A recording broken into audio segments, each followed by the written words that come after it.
Kemudian sekarang menjadi cukup banyak. Nah, talang-talang ini sebenarnya 1,5 meter, jadi ada 12 talang. Satu talang itu bisa 25 pohon selada, sawit, atau pakcoy. Jadi kalau dipanen berbarengan, itu 1 minggu, 2 minggu, makanan beres harusnya. Itu kalau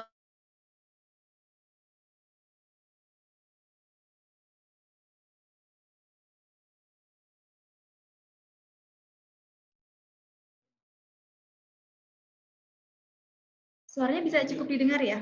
Cukup ya? Oke. Jadi sebenarnya hasil kelihatannya sedikit, tapi sebenarnya sangat mencukupi.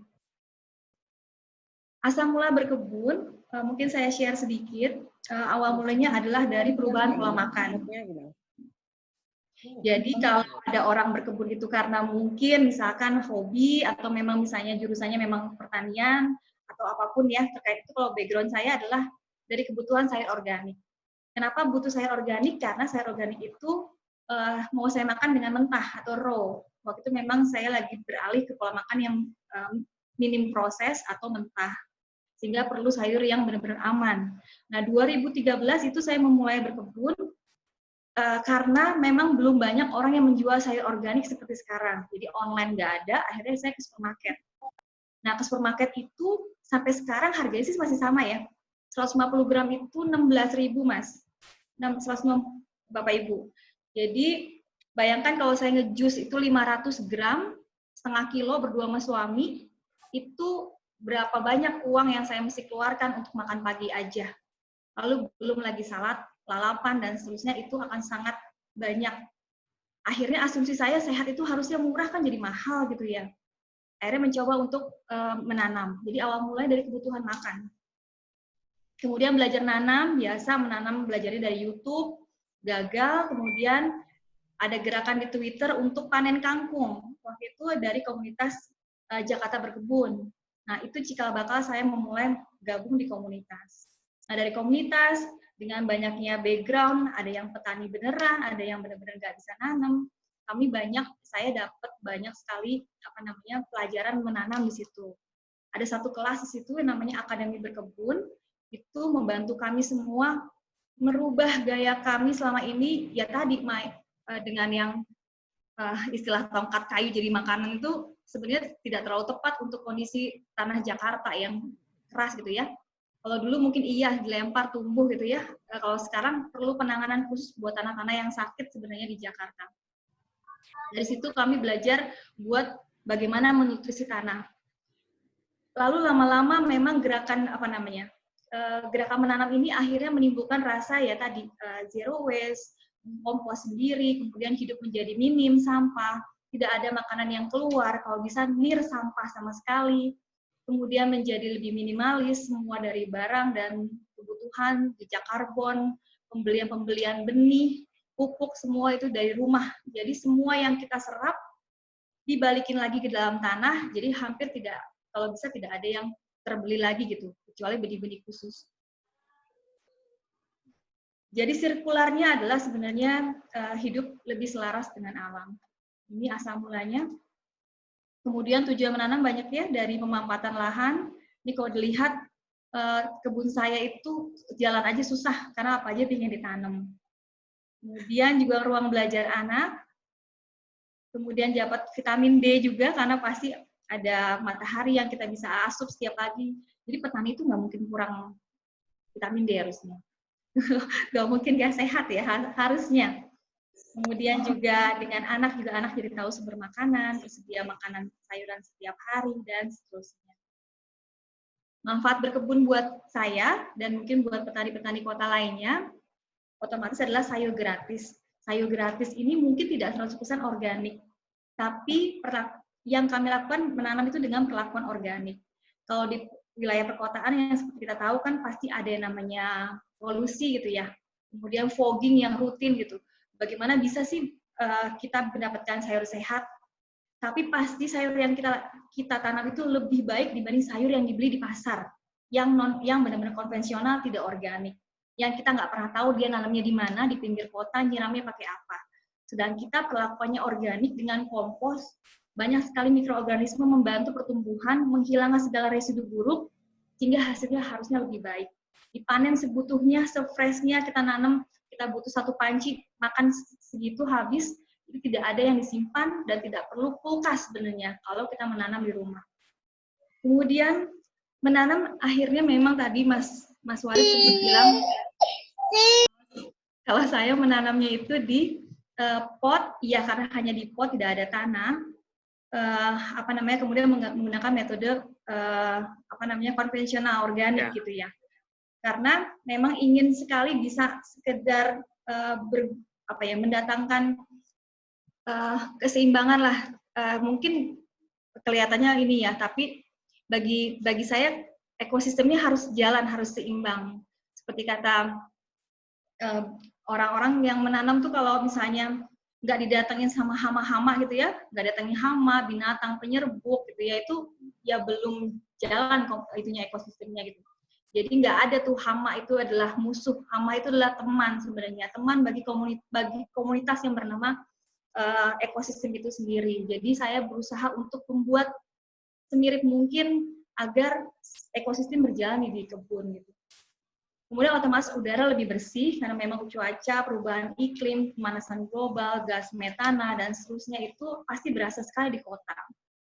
Kemudian rumah menjadi sejuk otomatis dan pemanfaatan limbah. Jadi akhirnya apapun yang dari kebun, daun kering, makanan juga yang sudah diolah balik lagi ke kompos dan seterusnya. Segala macam pupuk, grey water itu juga saya pakai. Grey water adalah segala hal air yang kita gunakan di rumah yang tidak tercemar oleh kimia. Jadi air cucian sayur, air rebusan sayur, air cucian beras, air macam-macam deh. Saya kumpulkan untuk menutrisi tanaman. Nah ini sebenarnya sedikit, tapi bisa mendatangkan ruang sosial buat saya. Jadi orang-orang pada datang ke rumah, ingin tahu, ingin nyicipin, ingin lihat kebunnya seperti apa. Yang mudah-mudahan yang datang juga ikutan berkebun. Jadi ada ruang sosial yang saya ciptakan di rumah. Hasilnya lumayan, mereka bisa bawa goodie bag dari rumah. Cukup, insya Allah cukup. Kemudian cukup itu lebih dari 30%. Sebenarnya kalau sudah bisa mencukupi 30%, karena nggak mungkin saya nanam karbohidrat gitu ya di kebun. Kalaupun iya akan lama, saya lebih konsen ke sayurnya aja. Kemudian konsisten dan sustain, dalam arti nanamnya nggak bosen, saya nggak pernah bosen karena tadi kebutuhannya adalah sayur gratis. Jadi memang saya membutuhkan sayur itu. Nah seperti kale ini bisa hidup dalam waktu 2 tahun, sehingga saya hanya menanam sekali 2 kali, suplainya terjaga selama 2 tahun. Nah kemudian juga mandiri dalam arti tadi ya, sirkular dari tanah kembali lagi ke tanah itu berusaha banget. Jadi mixed method sih antara perlakuan organik dengan permaculture meskipun dalam skala rumahan dan menggunakan pot sebenarnya. Nah sebenarnya kebun saya itu terintegrasi dengan keluarga itu suka makan apa, mereka maunya saya menumbuhkan sayur apa, itu yang akan saya otomatiskan, prioritaskan.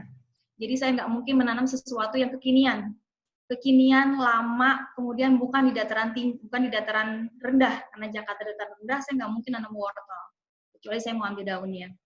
Kemudian tidak berlebihan, artinya saya tahu banget mau nanam basil, misalkan, ya untuk spaghetti berarti hanya semangkok, sepot, 2 pot, tidak berlebihan banyak, supaya terserap dengan keluarga, sehingga tidak ada yang mubazir. Jadi kebun harus efisien, supaya terserap semua oleh anggota keluarga dengan variasinya.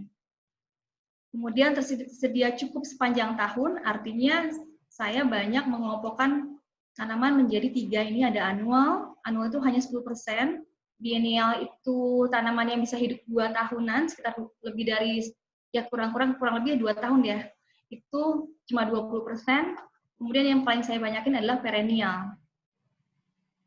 Jadi less effort Mas Warid dan Bapak Ibu. Less effort di sini artinya saya hanya menanam sekali, perennial ini bisa hidup bertahun-tahun.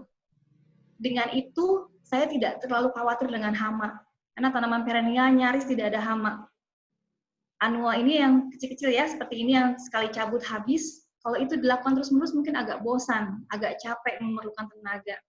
Pada akhirnya nanti kita mencukupkan dari kemampuan. Saya sama suami mesti naik turunin karung ke balkon, ya perlu tanaman yang seperti investasi, tanam sekali dia bisa dipanen berkali-kali. Jadi ini sudah cukup. Ini secara umum mungkin buat gambaran Bapak Ibu, sebenarnya secara umum memang butuh matahari. Rumah saya sebenarnya nggak banyak matahari. Ini tanaman perennial cocok cocok di rumah. Kemudian pastikan sumber air tersedia. Kemudian kalau memang bisa menampung air hujan, saya yang belum bisa itu, tapi yang grey water sudah ditampung. Kemudian jika berkebun di balkon, saya nggak ada naungan. Jadi kalau balkonnya langsung dengan matahari, nggak pakai naungan, itu pakai rambatan biar agak nggak terlalu panas. Kemudian banyakin varian tanaman, ini untuk supply kalau misalnya terjadi banyak hama, banyak kondisi yang tidak menentu, misalnya iklim hujan mulu, padahal harusnya panas mulu, harusnya hujan. Ini kalau ada variasi tanaman yang bandel, tanaman perennial tuh bandel banget, itu saya nggak terganggu sama sekali. Kemudian estetika, jangan sampai kebun kita itu jadi tempat nyamuk gitu ya, tempat orang melihatnya juga jadi sarang anaconda gitu, Mas. harus sedikit bagus lah ya, bagus banget sih enggak ya, tapi tidak warna-warni, dari situ ada bunga. Ingat kata-katanya itu loh Pak, Mas petani Philadelphia, Mas Mas Arif. Ya, kalau bisa kebunnya dicakepin dulu sama bunga supaya nanti tetangga ngelihatnya nggak gundul gitu. Jadi pastiin dulu bagus, ya ada pakai bunga, pakai tanaman merambat itu kan juga lucu ya. Kemudian sanitasi ini maksudnya bukan kebunnya dikosek tiap saat, bukan.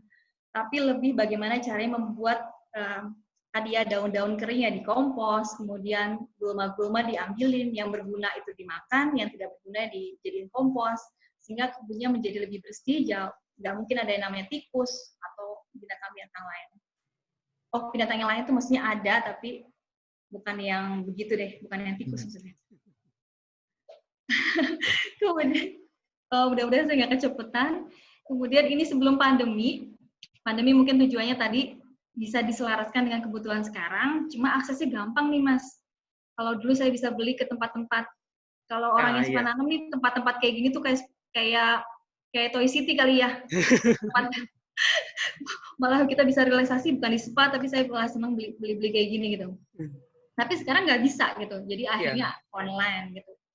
Kemudian kalau waktu malah berlimpah. Kalau pas sebelum pandemi waktunya Sabtu Minggu doang. Nah kalau sekarang mungkin waktunya berlimpah ya. Terus mungkin bisa ketemu sama teman komunitas. Kalau dulu ya, kalau sekarang mungkin agak susah. Tapi mudah-mudahan cepat berlalu. Amin. Nah sekarang berkebun di masa pandemi, mungkin sekarang yang sempat dibisikin sama Mas Warid sebelum undang saya, iya banyak banget nih Mbak yang udah mau nanam gitu. Cuma ya tadi menanam itu memang gampang-gampang susah. Mungkin ada di tengah-tengah kali ya. Ini ada suara masuk Mas. Iya, padahal udah di-mute padahal. Oke. Jadi pelajarilah ilmu dulu, ilmu berkebunnya. Nggak usah. Sorry Mbak Sita, coba dinyalain mute-nya. Mic-nya dinyalain.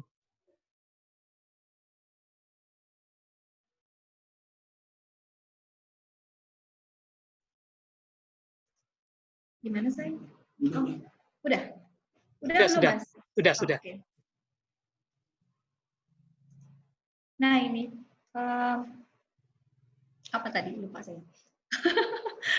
Oh iya, pelajari berkebun. Jadi meskipun lagi ramai berkebun, tetap mesti cari ilmunya. Karena kalau misalnya nanti tahu ilmunya, gagalnya jadi bisa diminimalisir ya Mas. Intinya kita berkebunnya jadi seneng, nggak pundung. Kalau udah pundung itu kayaknya nggak gede-gede nih. Mungkin campuran media tanamnya salah gitu ya. Kemudian plus di sini, sebenarnya ibu berkebun banyak banget kan sekarang, udah ada online, ada IG live, ada Trilogi juga bikin webinar, banyak sekali sebenarnya. Kemudian plus yang dimaksud adalah bukan hanya berkebunnya, tapi mungkin hidup selaras alamnya, mungkin membuat kompos, membuat pupuk dan segala macam. Kemudian menanam yang paling cepat dan paling mudah, itu paling penting buat tipe kita orang kota yang biasanya senangnya praktis, terburu-buru, bisa pesan makanan di online gitu ya, tiba-tiba harus menanam. Saya pernah diketawain karena menanam kangkung 21 hari tetap dianggap lama, Mas. tetap nunggu 21 hari dong Mbak buat nanam makan kangkung aja. Sebenarnya sih 21 hari itu udah paling cepet ya. Ya, ada paling cepet. Padahal sebenarnya dalam sebuah biji itu ada stage, dalam tanaman itu ada stage yang semuanya bisa dimakan. Jadi dari kecambah, dari microgreen, dari baby, sayuran, sampai dewasa itu semua boleh dipanen. Jadi kalau merasa nggak sabar, ya udah panen di saat misalnya jadi microgreen, 14 hari gitu ya. Atau kalau mau baby, saya udah gemes lah kayak mau ngejus, ya udah panen aja ketika bayi. Nah itu nutrisinya malah lebih bagus dan kalau dijual malah lebih mahal sebenarnya. Gitu. Jadi cari yang paling gampang. Kemudian kalau memang akses ke kebun, akses ke belanja online belanja benih menjadi susah karena memang harus keluar. Kemudian kalau saya harus naik Gojek, jadi nggak bisa pergi ke sana. Ya surga benih kita adalah sebenarnya sisa konsumsi. Jadi kalau saya nanam cabai, nanam tomat malah jadinya dari sisa dapur dibanding beli di benih. Gitu. Kemudian kalau kita beli katuk, beli apa yang bisa ditancap, min itu bisa ditancap. Jadi sebenarnya banyak sekali yang bisa ditumbuhkan ulang. Daun ubi nih Mas yang lagi happening itu ternyata daun ubi. Karena paling cepat, paling nyenengin dan masif kalau panen itu dan rasanya enak. Kemudian tadi ya menikmati proses. Jadi bikin kebunnya kayak orang-orang ini nih. Ini sebenarnya ada IG-nya bisa dilirik kalau ini bukan ini. Mereka berdua adalah orang-orang yang menggemari berkebun setelah pandemi. Jadi nikmati prosesnya, ngopilah di sana, bawa laptop ke sana, main Zoom meeting di situ, ngobrol sama bosnya di situ, sehingga di chemistry-nya deket ya, senang sama kebunnya gitu. Kemudian menyulap kebun yang menjadi tempat yang nyaman tadi, jangan buat tidur tapi ya. Kemudian ketika pandemi tadi sudah saya sambung ya, cuma sudah saya sempat sounding yaitu aksesnya belanja online. Tapi menurut saya kalau bisa mengurangi jejak karbon ya pakai aja benih-benih yang dari dapur atau memang membenihkan kembali dari tanaman-tanaman sebelumnya. Kemudian waktu lebih banyak bukan dengan komunitas tapi lebih banyak dengan keluarga. Sabtu sampai Minggu bisa ngebun tiap hari per setengah jam itu bisa jadi kayak moving meditation, jadi bisa menghilangkan stres juga. Nah ini belajar online. Nah ini mungkin tanaman kalau saya bilangnya awalnya pakai benih, kalau ketika pandemi saya mintanya regrow deh, menyarankannya regrow, karena takutnya nanti malah pergi keluar, akhirnya jadi meskipun toko pot jadi penuh Mas, saya beli sekam bakar itu harganya naik 100 kali ya, 100%. Jadi malah dijualnya bentuknya kayak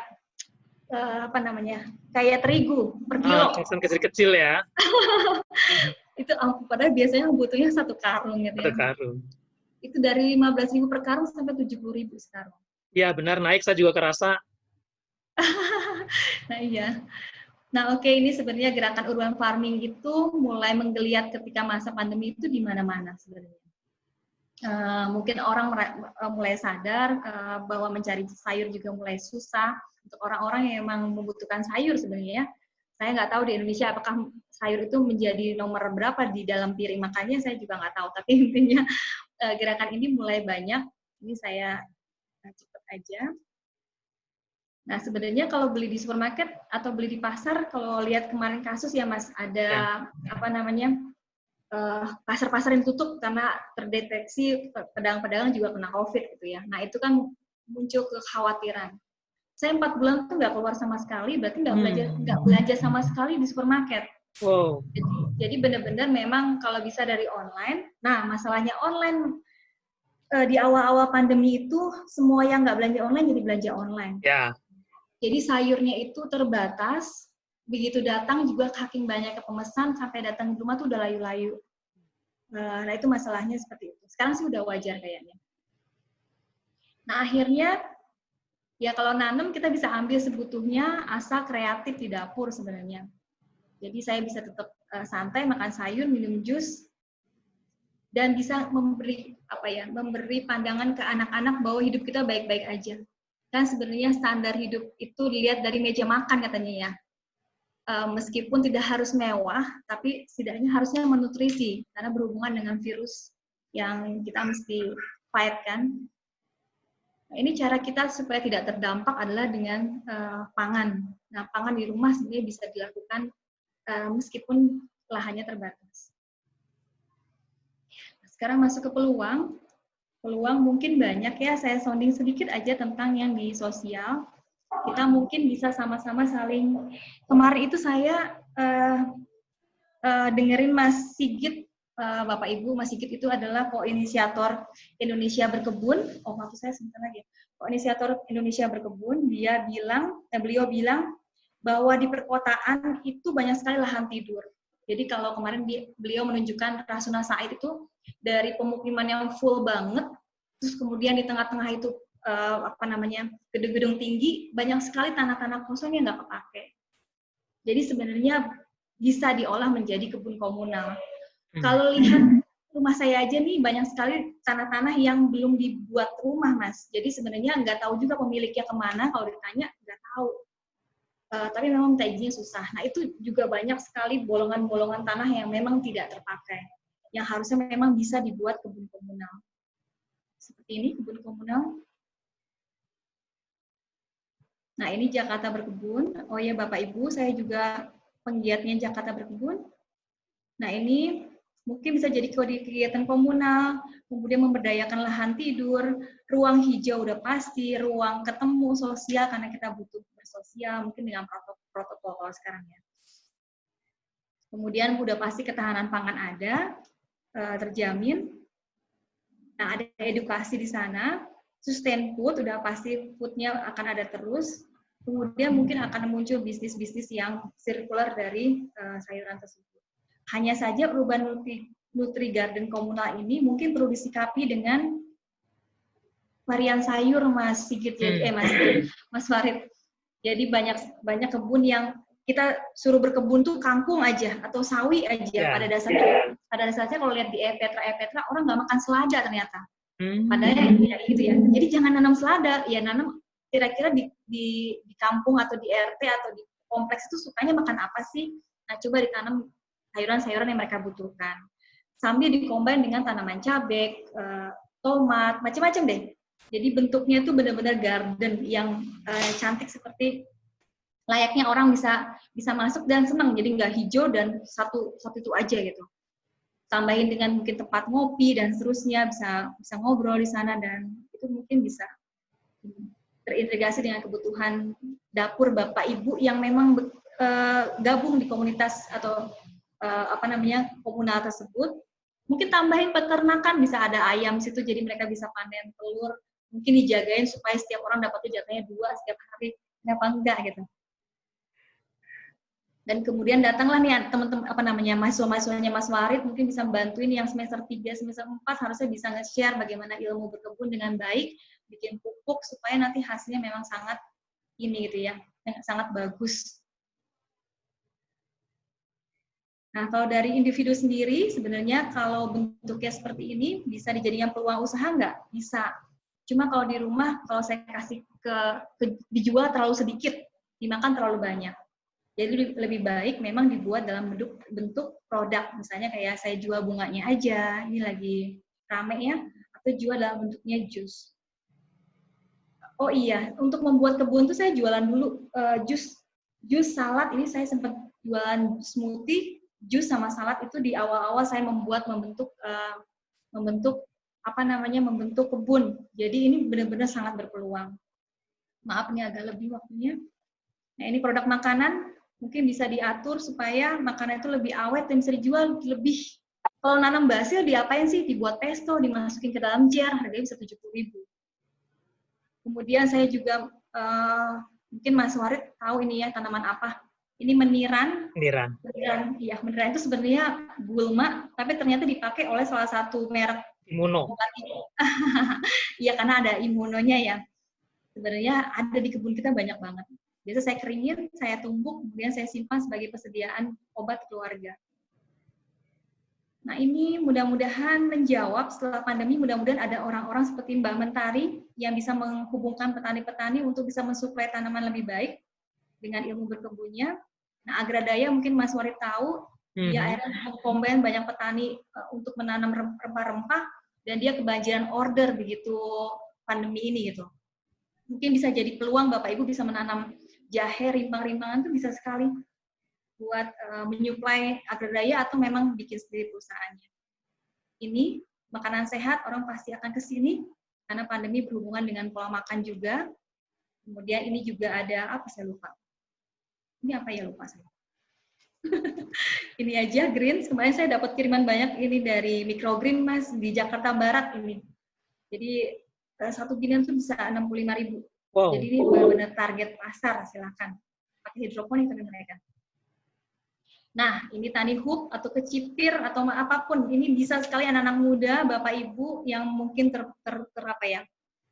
terkena terdampak pandemi, mungkin ada pemutusan hubungan kerja, semua itu bisa dimulai. Kalau kita bisa melihat hal positif, pasti ada peluang-peluang yang bisa kita cari, dan anak muda ini membuktikan gitu ya. Dan mereka kayaknya butuh support dari kita gitu, karena orang sudah mulai organik, hidroponik, aeroponik, peluangnya sangat besar. Ya, terakhir mengutip filosofi Jawa, ini sangat pas banget buat kita di masa sekarang. Ahame mayu hayuning bawana. Artinya sebenarnya Tuhan sudah menciptakan makanan sebelum menurunkan manusianya gitu. Jadi kita sudah disediakan makanan. Kemudian kita sudah diset tempat seindah mungkin. Jadi sebenarnya nggak akan ada kata kekurangan. Harusnya semua dari alam sudah disediakan, baru dimasukin manusianya gitu. Jadi sebenarnya sudah indah. Tugasnya kita adalah apa sih? Kembali memperindah, kembali memberi. Kita sudah banyak sekali mengambil dari ibu bumi, baiknya memang kita juga memberi ibu bumi pasokan, nutrisi, kemudian keindahan, binatang-binatang juga habitatnya tetap. Dan salah satunya adalah dengan berkebun. Jadi filosofinya sangat dalam.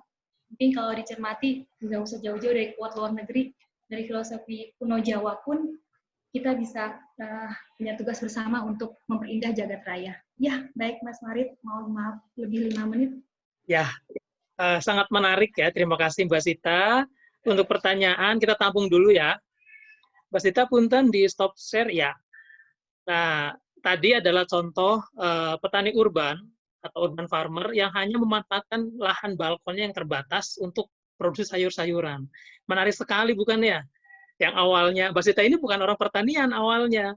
Memang background-nya bukan pertanian, orang sastra ya Mbak Sita ya. Nah, beliau belajar di komunitas Indonesia Berkebun, kebetulan karena di Jakarta, dia tergabung di Jakarta Berkebun, nah disitulah dia belajar, tanya-tanya dengan teman-teman yang sudah berpengalaman, bahkan dia belajar melalui YouTube, otodidak gitu, ngeliat di YouTube seperti apa, dia praktekkan. Intinya adalah praktekkan. Jangan hanya sekedar teori, angan-angan, nantilah, coba dipraktekkan. Kita tahu nanti masalahnya apa, kendalanya apa, sharing sama teman-teman yang lain, karena sekarang komunitas Indonesia Berkebun sudah tersebar di Indonesia, dan di semua kota tuh kayaknya ada ya teman-teman yang tahu gitu, yang tergabung dalam Indonesia Berkebun. Oke, tadi adalah yang konvensional. Sekarang saya akan minta tolong sahabat saya juga, Om Hejo, Om Ali ini yang tertarik dengan hidroponik. Nah, sekarang di tren hidroponik lagi tinggi banget, lagi banyak banget orang ingin, karena di Jakarta itu kan nggak punya lahan ya, nggak punya lahan tanah gitu, sehingga mereka mau memanfaatkan ruang, namanya ruang atau space untuk berkebun sayuran. Nah, mudah-mudahan Om Hejo ini bisa memberikan inspirasi, menambah ilmu teman-teman semua di sini tentang hidroponik. Silakan Om. Halo Om Ali. Hejo, mana ini?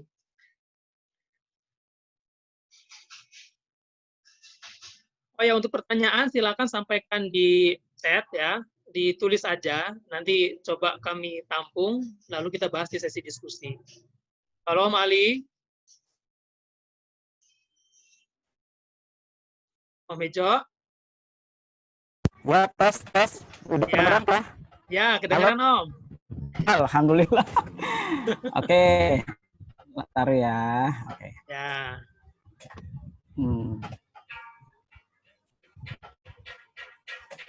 Mas Warid bisa keluarin ininya, karena untuk materinya saya tidak bisa ya ini dari sini ya. Oh iya, sebentar. Saya share screen dulu ya.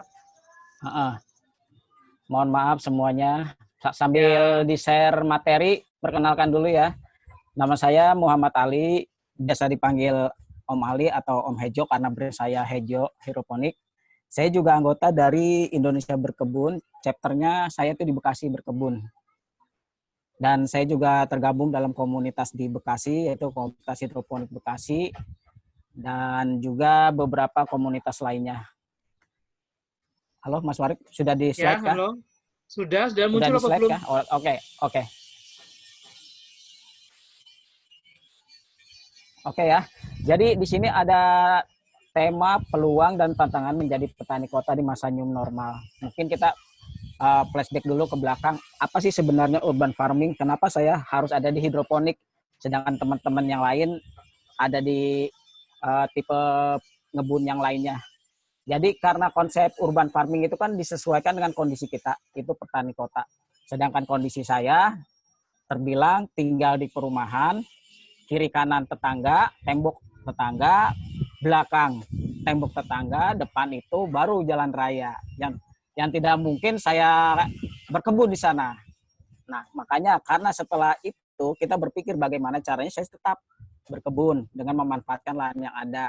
Akhirnya saya mengambil untuk sistem yang hidroponik. Memang di Indonesia ini hidroponik itu masih baru ya, awal-awal 2000-an lah mulai booming-boomingnya. Nah, mungkin saya mulai belajar di sana untuk hidroponiknya. Dan salah satu hidroponiknya itu mengacu ke sebenarnya prinsip dari Indonesia Berkebun juga. Di sana saya harus ada 3E, edukasinya harus sampai terhadap diri sendiri, juga terhadap orang sekitar, ataupun orang di luar lingkungan saya. Ekologinya minimal di rumah, di lingkungan rumah sekitar, ataupun di luar. Dan yang terakhir itu memang ada prinsip ekonominya. Ekonomi baik itu untuk ekonomi untuk pribadi maupun ekonomi untuk orang lain yang memang sudah mulai berhidroponik. Dan kenapa kita berhidroponik? Indonesia itu bukan hidroponik ya, kenapa kita harus jadi petani urban, petani milenial atau apalah sebutannya. Karena Indonesia itu adalah produsen terbesar beras ketiga di dunia setelah Tiongkok. Lalu negara agraris kedua setelah Brazil. Lalu menurut Badan Statistik 2019 itu Indonesia ada kondisi usia produktif 68,77%. Ini adalah bonus demografi ya, yang seharusnya ini bisa menjadi penguat pertanian di Indonesia karena kaum mudanya itu lebih banyak daripada kaum yang sudah tua. Dan masa pandemi COVID-19, pertanian menurut saya memang tidak boleh berhenti. Mengumpamakan dunia akan berakhir pun kita petani harus tetap menanam karena bukan hanya kita saja yang membutuhkan suplai makanan, tapi orang-orang di sekitar kita pun membutuhkan makanan. Next. Nah, kenapa saya memilih di hidroponik?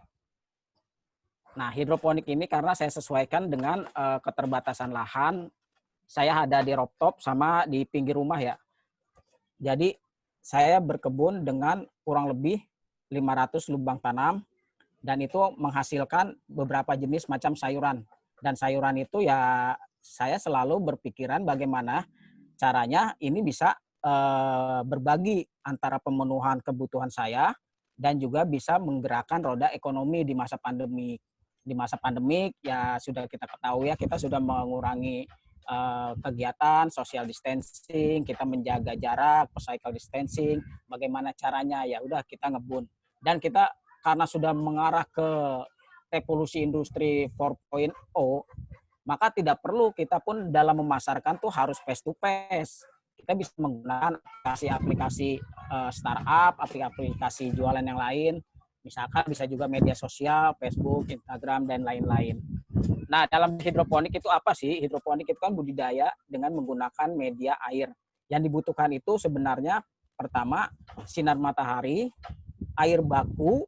Air baku itu dalam arti air yang ada di rumah kita dengan nilai ppm-nya itu kurang dari 200 dan pH yang harus dijaga sekitar 5,5 sampai 6,5. Setelah itu untuk pemenuhan unsur hara tanaman dibutuhkan unsur hara makro dan mikro yang terbentuk kalau di hidroponik namanya AB mix, A dan B mix. Itu unsur hara A yang makro, B-nya mikro.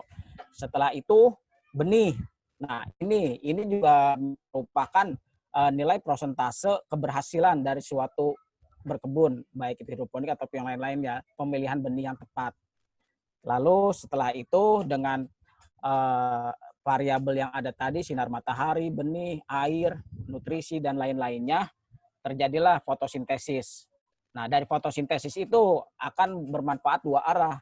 Dari hasil fotosintesis itu, tanaman mengeluarkan oksigen dan menyerap karbon dioksida di lingkungan kita. Berkebun di lingkungan sempit, apakah mungkin? Mungkin, sepanjang ada niat dan kemauan kita. Di sini ada beberapa saya menanam dengan menggunakan plastik-plastik bekas dari sampah rumah tangga ya, seperti plastik bekas minyak goreng, ataupun ember-ember bekas-bekas cat atau apa, kita bikinin tanaman bisa menggunakan tanah. Atau kita punya tembok, kita tanamin hidroponik. Lalu untuk hidroponik di pekarangan, awal-awal memang saya masih menggunakan beberapa limbah ya, barang-barang limbah seperti botol-botol bekas minuman, terus styrofoam bekas buah. Lalu menanjak lagi setelah menurut saya untuk kebutuhan saya dan tetangga sudah tercukupi, tapi ada permintaan di luar. Berarti saya harus capacity up dan medianya pun harus mulai diperbaharui. Yang tadinya saya biasa ngumpulin barang bekas, sekarang modal dikit. Dalam arti kita harus mempunyai lahan yang harus kita tanami dengan menggunakan paralon. Nah, ini untuk beberapa awal dulu saya sporadis ya, langsung membuat 10 paralon dengan lubang tanam satu paralon itu 26 hole, panjang 4 meter, terbentuklah saya 260 lubang tanam ditambah dengan yang lain-lain. Nah, ini setelah kesini-sini saya membutuhkan juga keefektif dan efisienan. Ternyata pada saat saya menggunakan paralon, pasca panen itu yang mempersulit saya untuk ngebersihinnya. Karena harus tiap lubang itu disikat. Karena panjang paralon 4 meter itu agak susah. Akhirnya saya berubah menjadi menggunakan kabel ducting. Kabel ducting itu kalau nanti teman-teman mau cari, itu adanya di tukang elektrik. Bilang aja kabel duct, itu biasanya untuk ngerapihin kabel. Dan itu sudah sesuai dengan netpot hidroponik yang 5 cm. Nah, itu di gambar yang di samping saya itu yang kabel ducting yang paling kanan bawah. Next. Tabel masa panen. Nah, disinilah poin peluang bisnisnya. Karena untuk tanam sekitar kurang lebih 500, saya masih untuk supply satu perumahan. Di mana satu perumahan di rumah saya itu ada sekitar 5 klaster.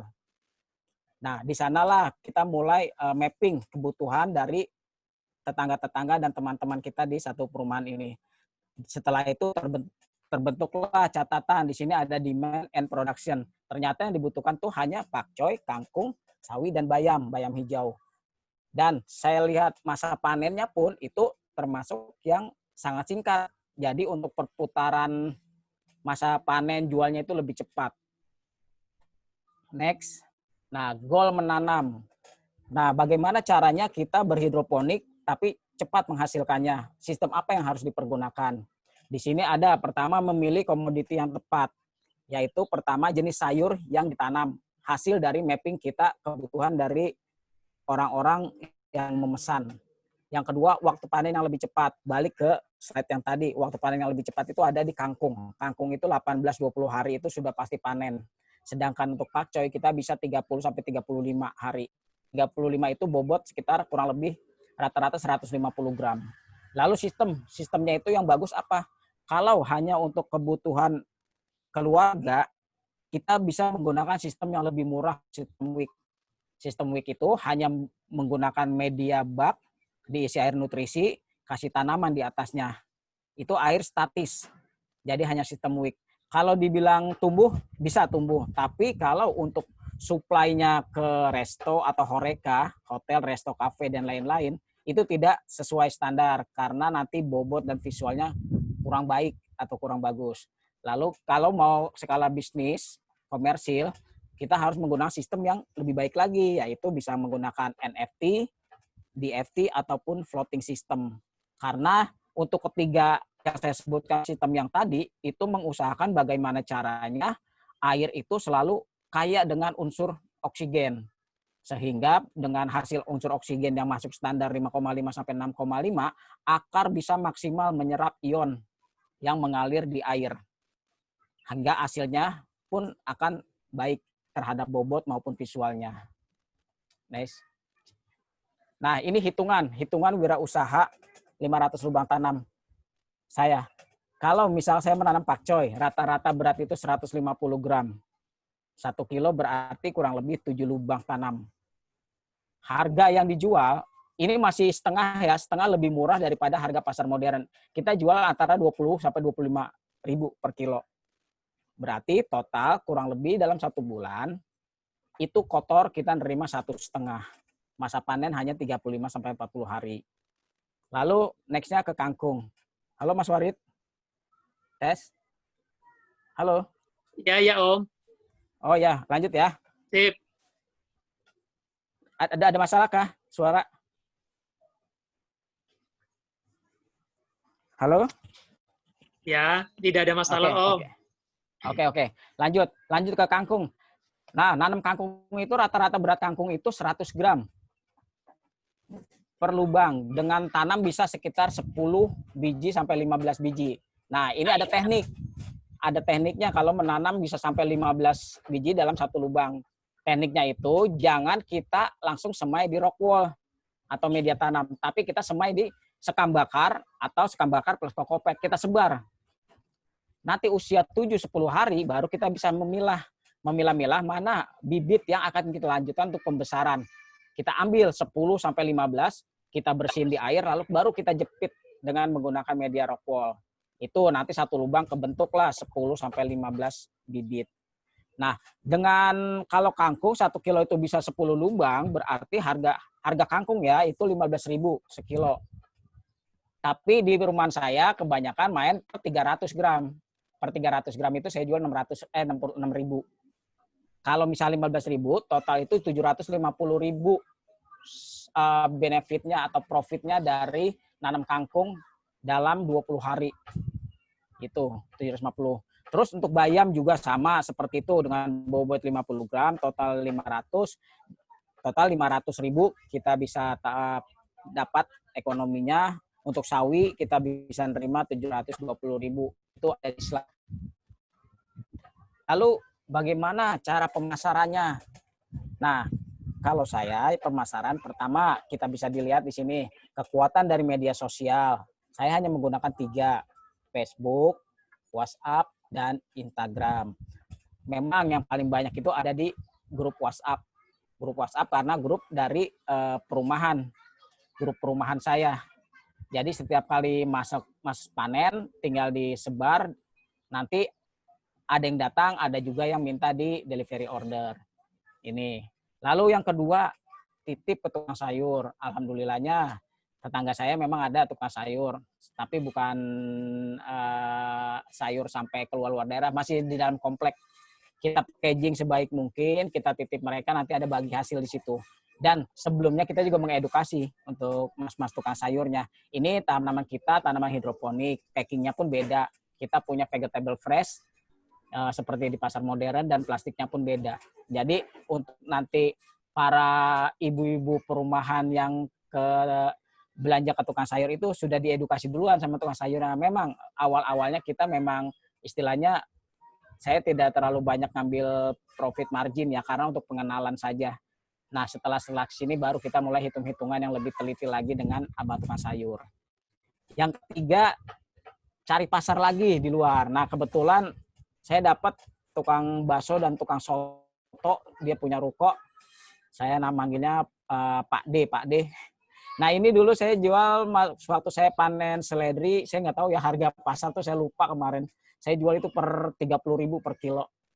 Nah, forecast-nya dia karena Pak D ini punya 2 toko, 2 ruko dia nyewa untuk bakso dan soto.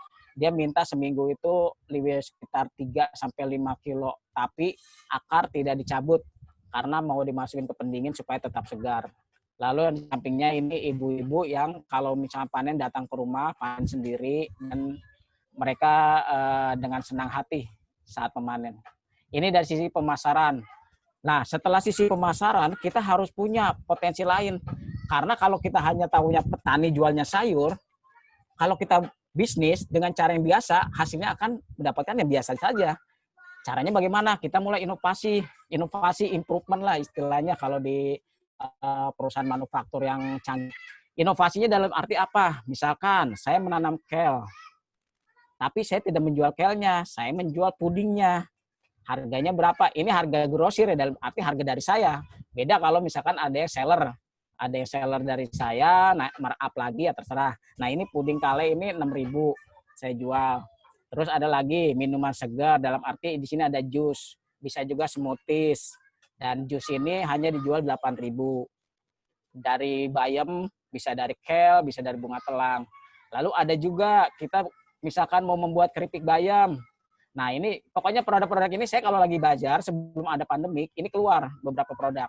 Bayam kita jual 220.000 per 200 gram. Lalu ada salad roll juga. Salad roll ini lumayan untuk beberapa varian sayurnya kita langsung ambil dari kebun di rumah. Walaupun ada beberapa sayuran yang harus beli karena perlu permainan warna mempercantik seperti kol ungu, wortel itu masih beli. Tapi untuk sayurannya seperti misal kita masukkan pakcoy, masukkan samhong ataupun selada itu sudah ada di kebun. Ini dijual per 4 piece itu 20.000. Itu jadi jangan sampai kita berpikiran terlalu sempit. Kalau petani hanya taunya jual sayur. Nah, ada lagi produk edible flower. Ini kemarin saya coba-coba nanam karena bunga-bunga edible ini kan khusus dataran tinggi, sedangkan Bekasi cukup panas. Kita coba, jadi hanya ada beberapa bunga yang tumbuh ya seperti dianthus yang varian dengan bunga telang aja kali ini yang tumbuh. Kita bisa membuat puding. Nah ini sudah pernah dicoba. Memang bunga itu bukan efeknya ke rasa, tapi efeknya ke garnish atau tuh tambahan untuk mempercantik. Apakah nanti membuat puding ataukah agar-agar. Nah itu bisa, misalkan ada pesanan bunga sedang tumbuh, bisa dibuat dan bisa dijual. Lalu untuk cemilan kita bisa juga bikin stick-stick dari sayuran, dari kale, dari pakcoy, ataupun bakso, ataupun nugget. Itu sebenarnya bisa semua diakal-akalin. Atau mie ayam. Teman saya sudah pernah coba minta istilahnya order sayur, warna hijau dari pakcoynya itu untuk mewarnai dia membuat mie ayam. Jadi sekarang dia itu ada varian warna dari buah naga, warnanya merah, dari hijau, dari sayur-sayuran, dari warna ungu, dari bunga telang. Lalu apa sih atau kapan waktu yang baik untuk wirausaha di masa pandemik? Ya harusnya setelah ikut seminar webinar ini langsung jalan. Mindset harus dibuka. Jangan sampai berpikir pertanian tuh sulit. Pertanian tuh susah. Tidak punya lahan, tangan panas, tangan dingin. Marginnya kecil. Nah, dari sinilah akhirnya terbuka. Tadi beberapa masukan dari Basita itu banyak yang masukan yang baik-baik ya. Dan ditambah lagi dengan yang mau berhidroponik. Peluangnya ada di sini. Dengan lahan yang terbatas, kita bisa mencukupi kebutuhan untuk keluarga kita.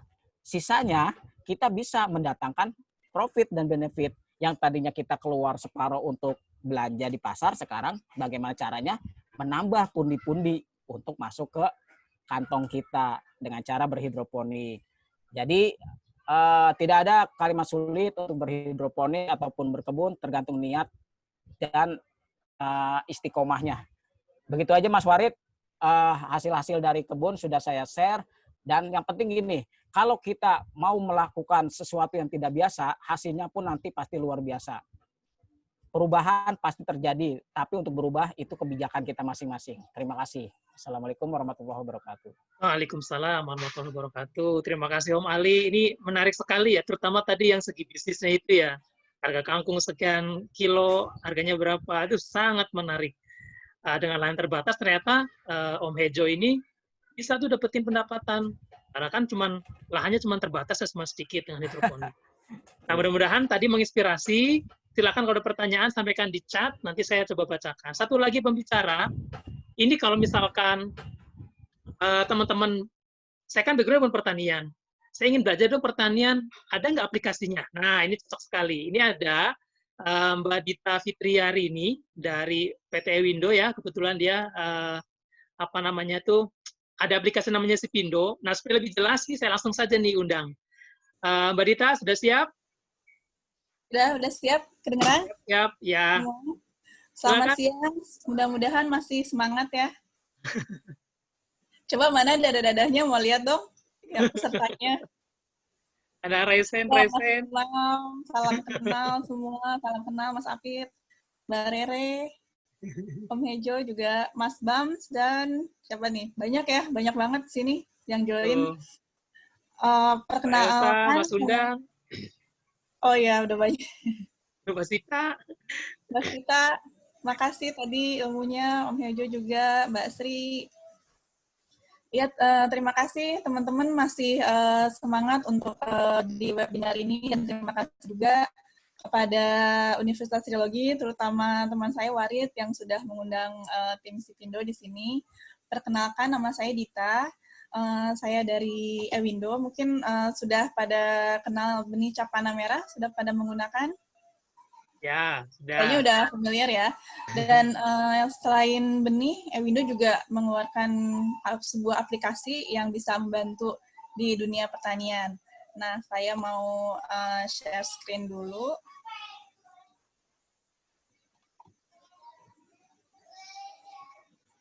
Kelihatan ya? Kelihatan nggak? Ya, kelihatan. Oke.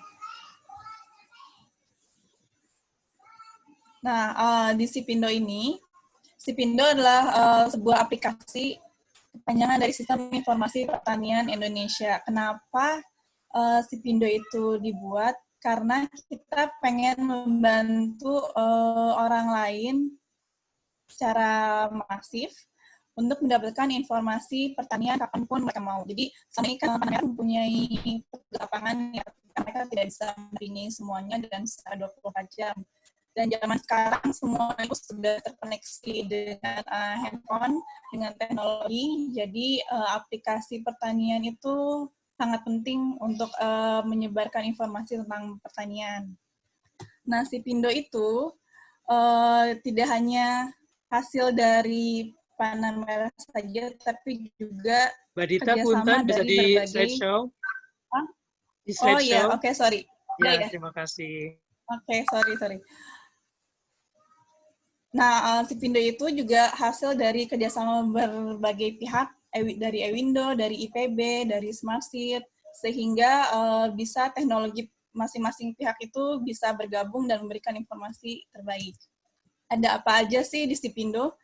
Nah, kalau yang tahu Sipindo dari dulu-dulu mungkin sudah familiar, di sebelah kiri tampilannya seperti itu, dan Sipindo itu terus-menerus berinovasi sehingga tampilannya jadi seperti yang sebelah kanan.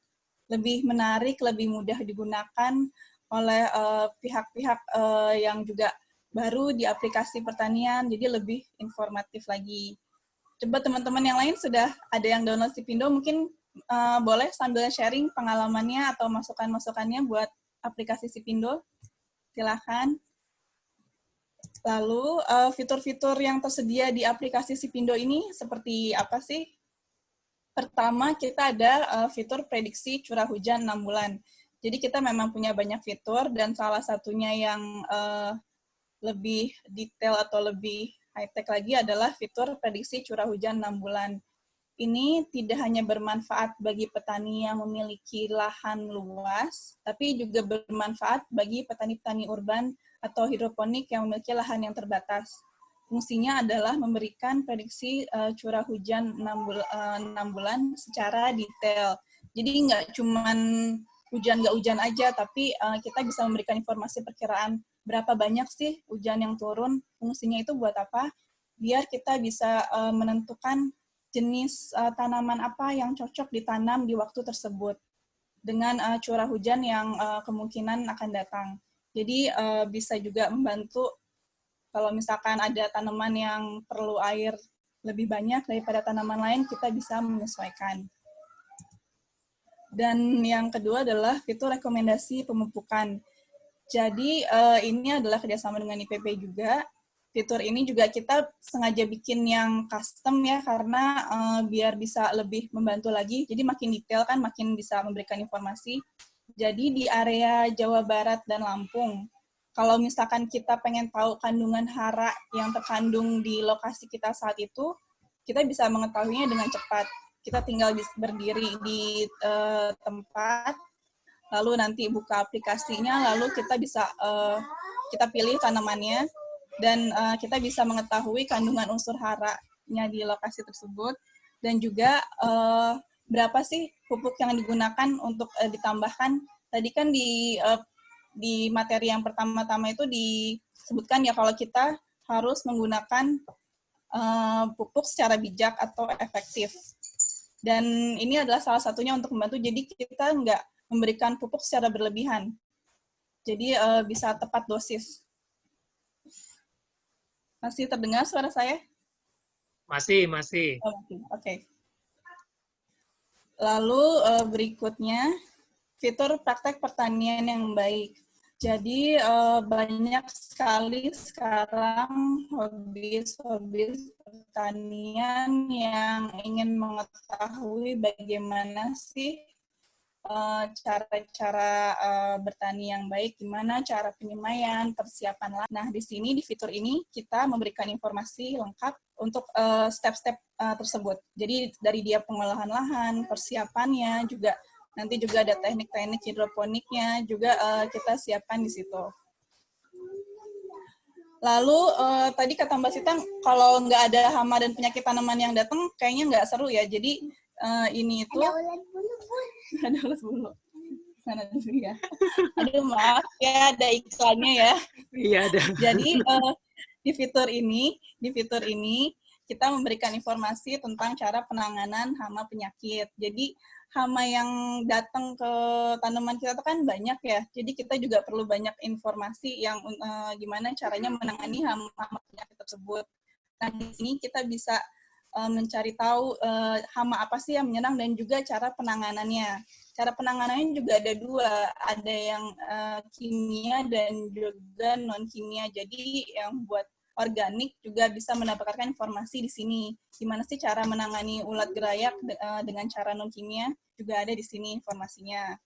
Terus kalau misalkan saya udah cari informasi di fitur-fiturnya nih, tapi belum ketemu juga jawabannya, kita juga terbuka sekali untuk konsultasi. Jadi bisa chat ke kita, insya Allah nanti dijawab dalam 3 atau 4 hari kerja minimal.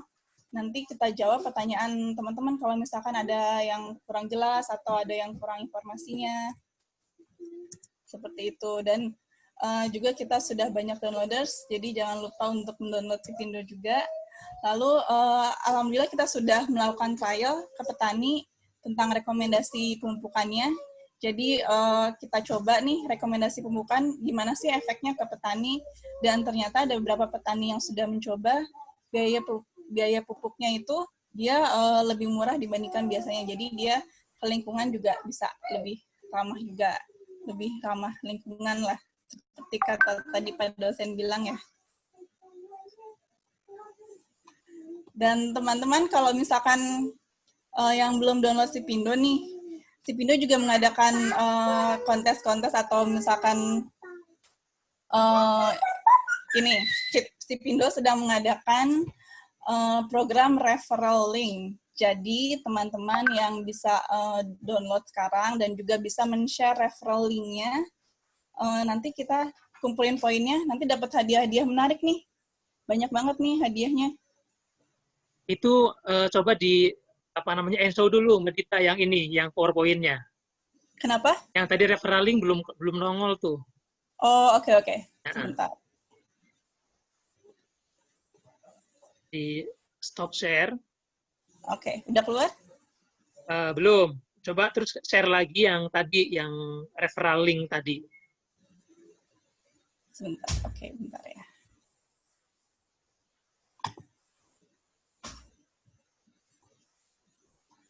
Oke, untuk lebih jelasnya mungkin aku video bisa?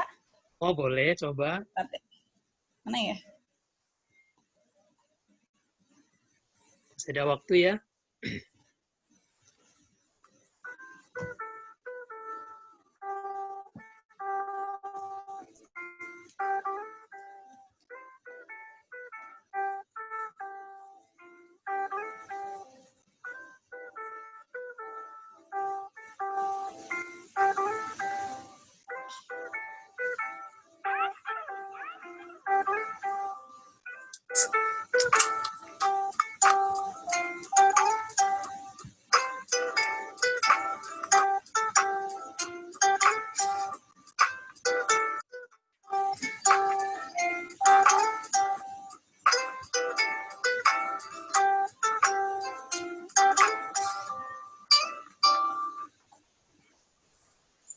Siap.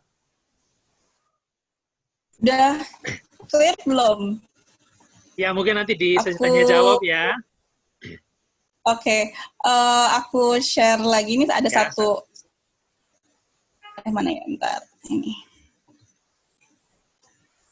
Ini jadi si Pindo mengadakan program referral. Jadi kita semua nih bisa dapat hadiah nih. Caranya gampang banget. Kita share referral link kita.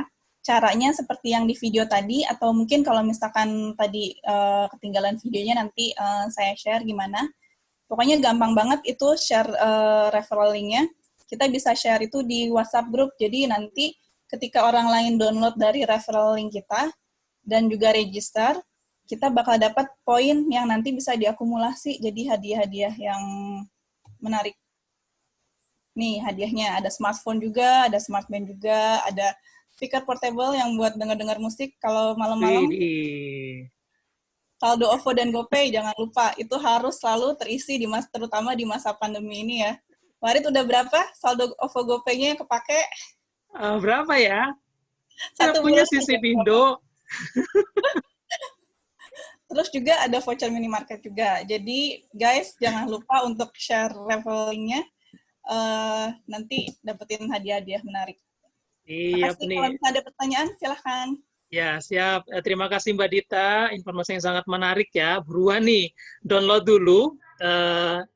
Download dan install si Pindo. Kemudian ada referral link, silakan dibagikan ke teman-teman, kolega-kolega untuk mendownloadnya. Ya, silakan. Nah, ini pertanyaan masuk sudah banyak banget di saya. Mohon maaf kalau nanti tidak terwakili semuanya ya. Pertanyaan pertama dari Mbak Ika Detara Foundation.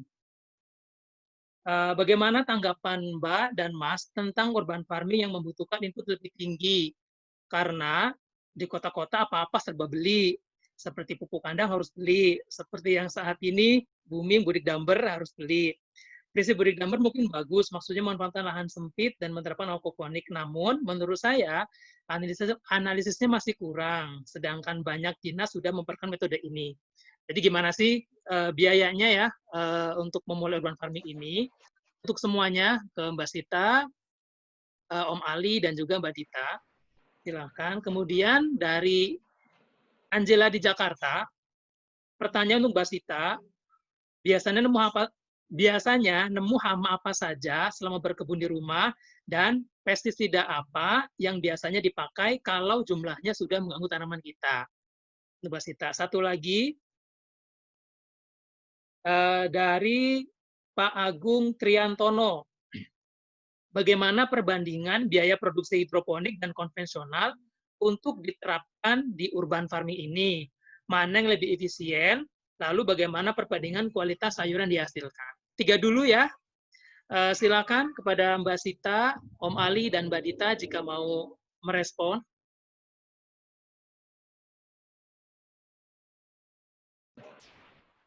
Saya dulu mungkin ya, Mas. Ya, boleh Mbak Sita, Mbak Sita. Untuk memulai urban farming ya tadi ya, karena semua serba beli gitu. Mungkin kalau saya agak sedikit kurang fancy ya. Fancy dalam arti memang di awal berkebun itu benar-benar menggunakan apa yang ada di rumah. Terutama di saat pandemi ini saya juga nggak bisa meminta orang untuk membeli karena takutnya memang berisiko. Mungkin sekarang sudah ada itu, cuma kan wabahnya malah semakin banyak kan sekarang. Akhirnya memang tadi ada regrow seperti itu. Kemudian memang sebenarnya tanaman itu nggak butuh banyak pot. Misalnya kalau kayak pot itu bisa menggunakan tadi Mas Hejo, Om Hejo bilang pakai bekas minyak goreng gitu ya. Itu juga bisa, itu kuat malah. Kalau bisa sih sarankan tidak memakai polybag. Kenapa? Karena polybag itu akan berdampak pada gampang robek, kemudian akhirnya berpotensi sampah. Jadi sebisa mungkin memang bukan hanya hemat, tapi juga kita tidak memberi beban lagi buat bumi gitu ya. Lalu mengenai pupuk, memang awal-awal memang saya membeli gitu, tapi pada dasarnya lama-lama mahal. Cuma kebun 15 meter, ternyata dengan bedengan aja itu luar biasa banyak banget. Satu pot yang 75 liter aja bisa 1 karung gitu ya. Jadi bukan hal yang sangat murah, bener sih. Nah, bagi saya sih memang harusnya memang ada mandiri. Mandiri di sini bisa mandiri pupuk.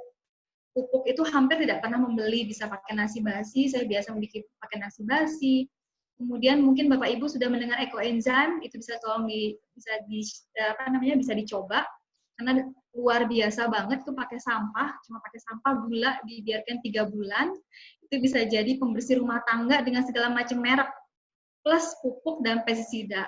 Itu saya membuatnya rutin sampai sekarang. Kemudian komposter di rumah saya ada 6, Mbak. Jadi memang semuanya masuk ke situ dan akhirnya memang menjadi kompos lagi gitu. Cuma ya tadi memang harus ada tekad memang. Tekad saya nggak bisa bilang ini mudah, journey-nya masing-masing, dan saya melakukan itu berproses kok. Jadi boleh sambil beli, kemudian melihat sikonnya, kemudian mulai juga belajar untuk membuat sendiri. Nyaris sih Mbak, aku pelan-pelan banget, karena sampai jualan jus dulu, smoothie dulu. Dulu itu smoothie saya jual 45.000. Sekarang harganya bisa 70.000. Padahal orang-orang belum ngerasain kale dulu, zaman dulu jusnya saya udah pakai kale. Karena ternyata kale tuh gampang banget loh nanamnya. Kalau sekarang kalau pakai tambahan kale, harga jusnya nambah loh. Jadi itu berpotensi besar banget. Akhirnya bisa buat nambahin bangun. Terus saya juga baru beli rambatan nih, Mas Warid mau pamer. Itu pun hasil dari saya ngamen gitu. Jadi prosesnya itu dari berkebun. Jadi dari berkebun, balik lagi berkebun. Sehingga suami juga melihat hobinya itu ajak, nggak ngeluarin banyak dana, inputnya masuk juga, sehatnya dapat, kegiatannya dapat, jadi keluarga juga nggak masa terganggu cash flow-nya. Jadi pelan-pelan, kemudian di mapping kebutuhannya, naik sedikit pelan-pelan dari hasil itu, pasti ibu-ibu pinter loh kalau untuk urusan yang kayak gini. Itu sih, Mas. Terima kasih, Mbak Sita. Om Ali mau menambahkan? Ya, baik, Ban dan saya. Untuk masalah yang tadi modal, belanja, beli ini, beli itu, memang kita berkebun seperti apapun, ada beberapa yang memang consumable, yang memang harus kita order pada saatnya. Ada FM-nya ya, misalkan benih, waktunya panen, berarti kita akan membeli benih lagi. Nutrisi di hidroponik, waktunya habis, maka akan membeli atau membuat lagi. Tapi ada juga barang yang memang besar di awal, tapi menjadi barang investasi kita atau inventaris. Misalkan instalasi guli hidroponik, netpot, motor pompa, dan lain-lain. Itu sekali beli, tapi depresiasinya seperti instalasi itu bisa sampai tahunan, bisa 3 tahun, bahkan lebih kalau kita masih apik yang merawat-rawatnya, dan yang lain-lainnya. Nah, kalau dibilangnya modalnya besar, ya ada modal memang situ. Tapi kalau kita mau minim cost, kita bisa menggunakan barang-barang yang tadi sudah ditampilkan di slide, barang-barang bekas. Misalkan untuk media airnya dibutuhkan penampungan, tidak harus paralon, tidak harus kabel ducting.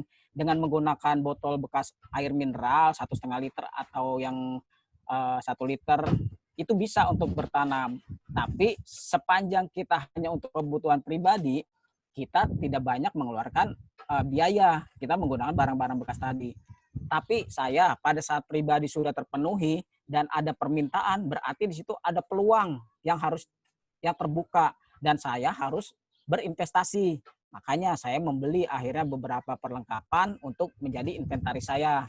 Jadilah 500 lubang tanam. Tapi itu memang karena permintaan pasar. Saya harus membuat turunannya dari sayuran hidroponik, terus untuk sayurannya, akhirnya nanti kalau dihitung-hitung secara untuk kegunaan keluarga, memang agak lama BEP-nya.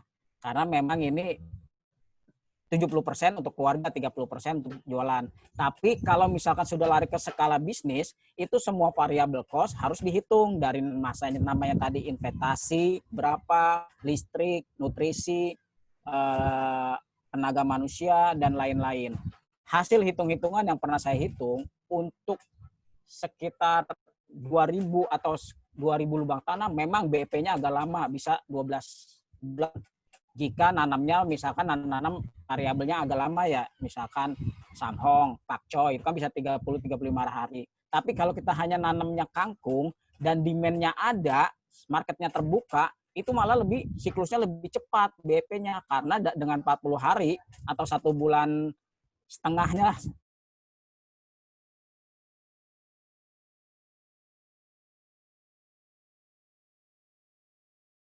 BEP-nya cepat, nanti next-nya kita tinggal mendatangkan profit. Dari situ kelihatan. Makanya kita outputnya untuk apa dulu? Kalau hanya untuk kebutuhan mencukupi asupan rumah kita aja nih, untuk sayuran atau apa, kita bisa menggunakan barang-barang ya tidak perlu memikirkan estetika, dalam arti hanya menggunakan barang-barang bekas, botol minuman, jerigen, dan lain-lain. Tapi kalau kita masuknya mulai ke skala bisnis, baru kita memikirkan variabel-variabel yang tadi ketat, sehingga ketemulah nanti harga pokok penjualan, HPP atau BP-nya, nanti bisa dihitung semuanya. Terus pertanyaan yang tadi yang ketiga ya, yang untuk semuanya, sayurannya mana yang lebih bagus atau gimana ya? Jadi gini, hidroponik itu pilihan. Seperti saya juga memilih untuk berkebun, saya harus memilih karena posisi rumah seperti ini, ya udah saya memilih hidroponik. Lalu hasil bagaimana? Sepanjang saya menanam hidroponik dan unsur hara terpenuhi, 16 unsur hara ya, 3 dari alam itu CO2, O2, sinar matahari, lalu 13 unsur haranya lagi dari abemik, boron, magnesium, NPK, nitrogen, fosfor, kalium, mangan, zinc, dan lain-lain, sulfur, itu terpenuhi. Insya Allah bobotnya dapat, visualnya dapat, dan waktu panen pasti. Kalau masalah hama sudah pasti ada. Dari situlah sebenarnya untuk namanya kita memfilter ini benih sebenarnya aman atau tidak. Dengan datangnya hama, kita pastikan kalau benih itu aman. Dan saya kendalanya pada saat tanam masih di bawah, memang hama tuh banyak dari leaf miner, ulat gerayak, kutu kebul, dan lain-lain. Tapi begitu saya tanam di rooftop, di ketinggian lebih dari 2 meter, alhamdulillahnya hama itu berkurang. Yang ada tuh cuma belalang. Karena belalang bisa lompat-lompat dari rumah ke rumah, dari pohon ke pohon. Nah, itu musuh saya. Tapi untuk hama-hama yang lain, alhamdulillah hilang. Dan ada masukan, hama itu memang maksimal bisa terbang tinggi itu hanya kisaran 2 meter. Setelah itu kita aman. Nah, makanya untuk di rooftop saya ini selalu aman ya, kecuali belalang itu aja. Tahu-tahu udah bolong-bolong-bolong, kita lihat-lihat, oh ada yang lagi ngemil di situ. Itu aja yang ketangkep. Terima kasih. Iya, terima kasih Om Ali. Nah, tadi belum kejawab nih. Kira-kira presidennya apa kalau kena hama di hidroponik maupun konvensional? Pakai apa sih pengendaliannya? Oke. Mbak Sita dulu ya, apa saya? Terserah Mas. Boleh, Mbak Sita dulu, Mbak Sita dulu. Oke, Om. Enak banget Om itu kerjanya Om. Gak pernah diundang kita ke situ. Oke. Tentang hama ya, sebenarnya tadi di awal disebutkan memang sebenarnya kalau sebenarnya kita nggak mendebatkan metode menanam ya, apa saja boleh Bapak Ibu. Mau dicoba, saya juga di awal-awal mencoba semua. Ketika di Jakarta Berkebun semua diajarin. Jadi monggo, mau disilang-silang macam-macam dicoba. Tapi nanti akhirnya ketemu kok maunya kemana gitu. Itu berhubungan nanti dengan kondisi dan minatnya gitu ya. Nah kalau hama, kalau dalam organik memang itu adalah bukti dari keseimbangan ekosistem itu sendiri. Jadi saya tidak pernah, jarang banget di awal-awal menanam aja itu menyemprot. Jadi tidak, bahkan dengan semprotan pestisida nabati pun tidak gitu. Jadi kemudian memang diajarin sama gurunya gitu ya. Jadi muridnya jadi ngikut. Sebisa mungkin mereka itu sebenarnya adalah bentuk dari mereka itu ya perlu teman sebenarnya, ada predator, ada penyerbuk dan seterusnya, sehingga saya mengamatinya begitu.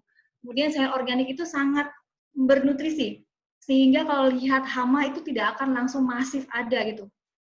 Kemudian balik lagi kalau misalnya kita melihat, kita tuh nanam paling cuma sepot 2 pot gitu ya, terus tanahnya juga 12 meter, berarti cuma jalan beberapa jengkal. Jadi bagi saya kayak bersihin pakai tangan gitu ya. Kemudian itu adalah moving meditation buat saya, buat komunikasi juga, buat belajar lagi ini ada apa. Setahu saya tidak pernah sampai seheboh tikus memang. Nah kalau memang sudah dibersihkan nggak bisa, itu sebenarnya berjalan sangat ada waktunya gitu. Karena kalau sebelum nyemprot biasanya saya foto-foto dulu gitu, foto-foto, habis foto-foto terus sambil bersihin, baru terakhir nyiram. Jadi selalu ada waktu. meskipun tidak setiap hari. Kalau benar-benar parah itu biasanya saya gundulin, saya potekin yang memang ada itunya. Kalau enggak ya tadi ya udah, kalau memang sudah benar-benar parah ya memang sudah harus disingkirkan gitu. Ya memang nanam lagi dari baru. Ya begitu aja sebenarnya. Bahkan kalau kayak siput-siput itu saya isolir. Jadi dia benar-benar saya isolir, lama-lama juga. Lama-lama kayak metek-metek itu kayak agak sedikit apa ya, metek atau geremes-geremes itu jadi berasa berdosa banget gitu. Salahnya dia apa gitu kan, sebenarnya hidup di dunia itu kan duluan hama juga ya, bukan saya gitu. Jadi kenapa juga dia lagi makan kita bunuh gitu. Nah yang kayak gitu-gitu memang nanti perilakunya akan berjalan sih. Kita memang kalau dalam skala rumah tangga memang saya makan itu sudah cukup gitu. Tapi kalau mau dijual pun sebenarnya nggak apa-apa juga, tapi sebaik mungkin memang tidak ada hama gitu. Jadi memang belum pernah, kecuali tikus. Tikus itu ya tadi ternyata kebun saya pas lagi kotor gitu. Tapi kalau kebunnya bersih, tidak ada yang selawiran, tidak ada yang bisa bikin tikus naik ke balkon ya, itu tidak. Pada dasarnya tikus pun bersiklus, jadi tidak seluruh tahun dia mengganggu kebun. Pasti ada kondisi di luar yang membuat dia mencari makanan ke atas gitu, atau ke kebun kita. Kalau enggak, dia nggak akan makan kok. Dasarnya dia nggak penyuka makanan sayur. Kalau diganggu, jangan-jangan Mbak memang cuma nanam itu doang gitu. Jadi kebun saya itu udah kayak supermarket, di semua tanaman sedikit-sedikit, dua pot. Si hamanya bingung mau makan yang mana. Itu aja sih, Mas. Ya, benar, karena beragam ya, jadi bisa memutus rantai penyebaran hama dan penyakit. Om Hejo mungkin ada tambahan? Ya, terima kasih. Itu udah panjang lebar itu apa Mbak Sita, udah cakep banget dah. Oh, jadi gini, kalau saya tuh ada mengklasterkan ada dua. Ada tindakan preventif, ada tindakan korektif. Preventif itu, jika kita tahu di tempat kita tuh memang diserang hama terus dan hamanya selalu yang itu saja, berarti sebelum masa masuk siklusnya musim hama, kita biasa ada tindak preventif, disemprot menggunakan pestisida nabati. Pestisida nabati itu ada yang jual banyak, namanya pestisida organik, misalkan saya sebut Naturo atau yang lain-lain. Bisa juga kita membuat. Nah, kalau saya biasanya untuk preventif, karena kita preventif belum kelihatan hamanya, lebih baik menggunakan geprek bawang merah, nanti 5 siung dicampur 1 liter air, nanti saat campur sekitar 3-5 tetes sunlight. Pokoknya sabun cuci piring ya, fungsinya itu kan untuk biar pesnat yang kita butuh menempel di daun. Lalu semprot aja, semprot pagi-pagi sekalian atau sore-sore sekalian. Kenapa? Karena dari nutrisinya bawang merah itu kan termasuk hormon, dia tuh zat perangsang tumbuh. Makanya saya nyemprot selalu di atas atau di bawah daun pada saat stomata terbuka di pagi hari ataupun sore hari. Jadi sekalian makan pada saat dia makan melalui akar bisa, pada saat kita nyemprot menggunakan daun merah, kita ngasih suplai hormon juga untuk stomatanya. Dan untuk klasterisasi hama itu beda-beda, apakah ulat gerayak, nanti ketemunya tuh nanti kita pakai apa nih untuk ngobatinnya, lalu untuk kutu kebul, untuk apit. Nah, apit itu paling sering di tanaman pakcoy, memang sering ada apit. Kalau apit biasanya hanya, kalau kita sering memantau nih setiap hari, kalau sudah mulai terlihat ada, yaitu tinggal kita semprot air saja, air bersih, sambil kita lepas-lepas, dia kan nempel di daun, kita lepas-lepas, sudah selesai. Nah itu, tapi kalau sudah terkenanya ekstrim, maaf ya di sini anginnya gede banget ini, saya sampai megang-megangin spanduk ini, banner. Nah kalau sudah besar ya udah, mau nggak mau kita merem, kita potes, maaf, kita musnahkan daripada dia merusak untuk yang lain-lainnya. Nah jadi nanti kalau untuk ada hama, di kita tuh ada preventif, ada korektif, itu untuk hamanya. Dan pemilihan pestisidanya, gunakan pestisida nabati. Bisa kita menggunakan kitahit, kita bisa menggunakan tembakau atau apa, disesuaikan dengan hama yang ada pada saat itu. Kalau tikus, sepakat, tikus itu memang susah. Sumbernya tikus dari mana? Biasanya sumbernya dari makanan. Makanan itu dari mana? Dicari-cari lagi. Dari rumah kita yang tidak rapi, lalu bisa juga dari tempat sampah yang tidak tertutup rapat. Selama saya pakai ada hama tikus, memang saya hampir mengibarkan bendera putih. Udah saya kasih apa-apa, saya kasih bintaro banyak di pojokan, tahu-tahu besok pagi udah pindah. Berarti main bola tuh semalam tuh tikus-tikus. Akhirnya saya piara kucing. Nah mungkin ya tikus tuh sensitif hidungnya, nyium bau kucing, Alhamdulillah sekarang tikusnya lari ke tetangga jadinya. Jadi Biar tuh ular, makanin kabel mobil sama makanin kabel motor tetangga, starter nggak nyala. Kenapa tikus baik tempat saya? Saya dalam hati saya, nah saya udah miara kucing, berarti itu tikus kabur ke samping.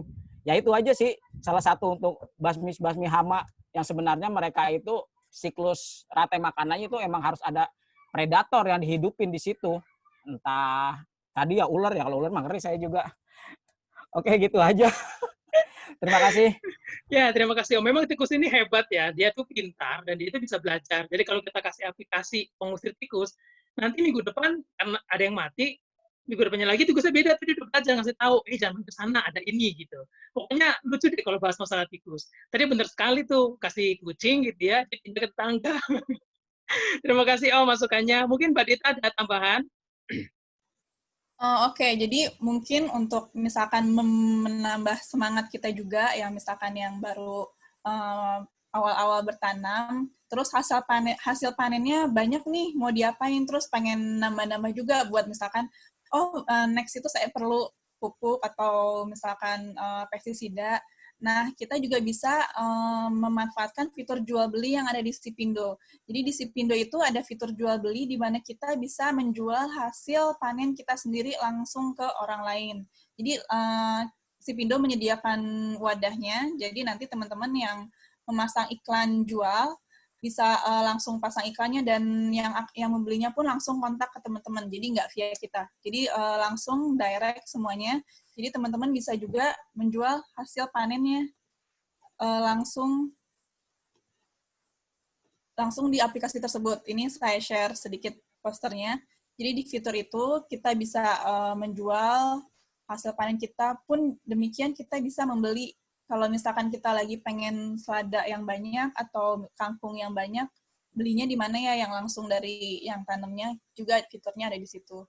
Jadi mungkin bisa membantu teman-teman yang hasil panennya nih udah, meskipun pemula udah keren-keren, udah banyak tadi saya lihat hidroponiknya banyak-banyak banget. Kayaknya yang pertanian juga kayaknya masih kalah ya Warid ya. Masih perlu banyak belajar lagi, jadi di fitur tersebut juga bisa mudah-mudahan membantu teman-teman sekalian. Ya, terima kasih. Ini waktu udah habis sebenarnya, tapi saya tambah satu sesi lagi ya. Kan janjinya sampai setengah 12. Saya coba tambah satu sesi lagi. Ada pertanyaan dari Ibu Kartini Viva. Tanya ke Mbak Sita, menanam dengan media polybag, bagaimana caranya agar media tanam, pokok itu ataupun tanah, yang ada tetap terjaga kualitas haranya. Media tanam tidak mengeras dan tetap gembur. Kemudian untuk Om Hejo, dari Pak Utomo, saya sudah menanam hidroponik dengan sistem NFT dengan 600 lubang tanam. Rencana mau buat di roof. Bagaimana cara membuat tandon yang dingin di roof? Soalnya kan di roof panas. Lalu satu lagi dari Dea Ramadanti. Bagaimana cara mengoptimalisasi pemanfaatan sinar matahari? Karena kebetulan rumah saya menghadap ke arah barat dan tidak punya balkon ataupun rooftop. Tuh. Tambahan satu lagi ya buat Mbak Sita, ada yang nanya grey water, bagaimana Mbak Sita mengelola grey water tersebut. Ya, silakan mungkin Om Hejo dulu nih. Silakan Om. Ya baik, kasusnya sama mungkin seperti saya, ada di rooftop, apalagi Bekasi ya, suhunya bisa untuk goreng ceplok telur kalau di YouTube tuh ada, saking panasnya. Dan untuk meminimalisir panas di bak tandon, karena rooftop itu otomatis pasti coran, bukan di bawah. Kalau di bawah masih tanah, kita masih bisa memendam, dipendam itu toren bak penampung untuk air nutrisi. Kalau di atas kita bisa mengurangi, bukan menghilangkan tapi mengurangi dengan cara apa? Sekeliling bak tandon kita itu kita tutup dengan styrofoam. Styrofoamnya itu cari density-nya yang rapat dan tipenya itu bisa hard, bisa medium. Bukan styrofoam yang biasa kita beli di toko buku yang anak-anak PAUD atau apa untuk bikin-bikin prakarya, bukan gitu ya, itu cepat hancur. Jadi sekeliling bak tandon kita bisa kasih styrofoam yang medium atau hard, bilang saja.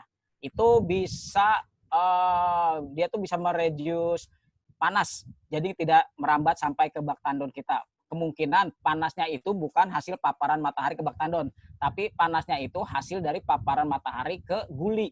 guli kita, apakah bentuknya dari kabel ducting ataupun paralon, karena kan saat sirkulasi sinar matahari itu selalu akan terus menyinari instalasi kita. Nah, air yang hangat itu yang kembali ke bak tandon. Nah, kalau untuk hanya sekitar masih 500-600 masih menggunakan styrofoam. Next-nya kalau sudah kapasitasnya tinggi dan sudah bisa untuk komersil yang besar, itu bisa menggunakan 2 bak tandon. Satunya untuk output dari langsung instalasi, yang satunya itu untuk dipendingin. Nah, pendingin ini bisa menggunakan alat-alat yang ada sekarang di online juga banyak tuh untuk mendinginkan suhu. Karena memang untuk tanaman itu dibutuhkan suhu tertentu ya. Yang bagus itu sekitar 25 derajat, yaitu suhu yang harus dijaga.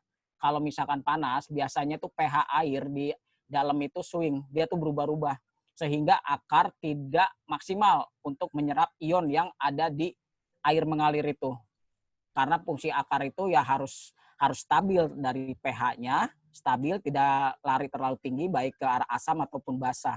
Selama pH terjaga, akar dapat maksimal menyerap ion kation makanan, otomatis sayuran pun bagus. Jadi pakai styrofoam. Kalau styrofoam tidak ada, pakai karung goni. Yang penting bisa melindungi bak kita itu dari paparan langsung sinar matahari. Karung goninya kalau kita ingat-ingat, sering kita guyur juga, kita basahin pakai semprotan air. Mungkin gitu, Om. Terima kasih. Ya, siap. Terima kasih. Silakan, Mbak Sita. Iya, Mas, tentang apa tadi yang gembur ya, bagaimana menjaga kegemburan kalau kita menanam di pot. Ya, itu sebenarnya memang awal mulanya memang harus benar-benar dibenahi tanahnya, makanya dicampur sama kompos atau pupuk kandang, kemudian dengan sekam. Gunanya kompos di sini atau pupuk kandang memang untuk memberikan bakteri kan, mikroorganisme supaya banyak. Kalau banyak berarti kan mereka membuat jalur-jalur itu pinteran Mas Warid karena saya salah ngomong. Tapi intinya memang memberikan unsur hara lah ke situ dan jadi tanahnya jadi gembur. Nah, bagaimana dengan tanaman yang maksudnya kalau cuma dipanen 1,5 bulan seperti kayak sawi gitu ya, itu nggak sampai itu sih, nggak gembur, Mbak. Pasti dia akan tetap moist, tetap bagus sampai panen. Makanya bisa dipakai lagi gitu. Malah kadang-kadang saya itu tidak lagi mencampur-campur macam-macam. Kalau udah habis panen, daun-daun kering taruh di atas, ditutupin sepanjang 2 minggu, ditutupin sama bekas karung atau apa, kemudian disemprot sama air, diguyur sama air beras selama 2 minggu, dia akan tambah moist dan bisa tanamin lagi gitu. Nah, kalau yang buat tanaman yang mungkin di pot, kemudian jaraknya tanamnya itu bisa 2 tahunan, seperti kale, memang harus lebih ekstra memupuk. Jadi kalau saya jujur, tanaman yang jangka pendek, yang bisa dipanen seperti kangkung, sawi, selada, itu kalau bisa saya nggak pupuk. Karena di awalnya sudah bagus. Kompos yang bagus itu, tanah yang bagus itu udah pasti dia akan hidup, misalnya ketika sprout pindah tanam 2 minggu ya, akan 2 minggu, paling meleset-meleset di 1 minggu. Terus kalau 1,5 bulan, kadang-kadang bisa cepat, belum waktunya 1,5 bulan dia udah panen. Jadi terbukti memang tanahnya penuh dengan bakteri baik di situ. Nah, itu saya jarang banget kasih pupuk kalau memang benar-benar nggak kepaksa. Pupuknya pun standar banget kok, dari air lindi yang di POC atau air cucian beras itu paling sering, dan itu seingatnya.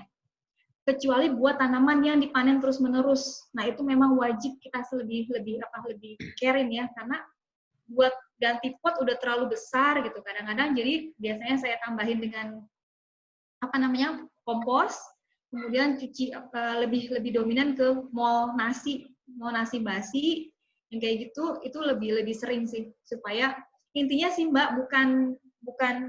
bukan dari kualitas tanah atau komposnya, berarti memang tidak ada kehidupan di situ kalau udah mulai keras, atau bisa jadi memang akarnya sudah banyak. Nah, itu mungkin bisa dipindah tanam ke pot yang lebih besar, dan memang itu agak sulit sih. Tapi saya punya cincau itu udah hampir 4 tahun nggak pernah saya pindahin tanam.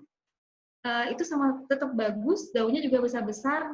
Ya tadi dipupuk begitu aja sih. Gitu. Kemudian mengenai grey water, memang belum semua dan belum, tadi saya bilang memang tidak ada teknologinya. Teknologinya itu sebenarnya kalau rumahnya baru bikin nih enak banget, bisa di-set sama arsiteknya biar dibikin supaya air hujan, air semua cucian baju. Tapi cucian baju nggak pakai deterjen ya, tapi pakai lerak misalkan atau apa ya. Itu bisa dipompa, bisa disebarin ke dalam kebun. Jadi sama sekali nggak ada yang terbuang ke luar. Cuma memang mahal ternyata pompanya. Jadi masih nabung sama suami gitu. Kedepannya memang pingin banget air cucian, mesin cuci itu kan lumayan ya. Itu benar-benar banyak. Nah itu pingin banget bisa diatur supaya dia bisa ini kebun. Yang konsisten memang air cucian beras, air rebus-rebusan, air ini, itu memang harus caranya ngumpulin gimana, ya harus saya yang bergerak sendiri. Jadi nggak mungkin anak, nggak mungkin ibu, pembantu rumah tangga, itu nggak mungkin. Jadi biasanya karena saya yang masak, memang saya ngumpulin itu. Nanti kalau udah banyak, saya tinggal bilang sama ibunya, jangan dibuang ini. Dan akhirnya orang yang kerja di rumah saya tahu banget kalau ini nih mainannya ibu, jadi nggak boleh dibuang. Kalaupun dibuang ya berarti dibuang ke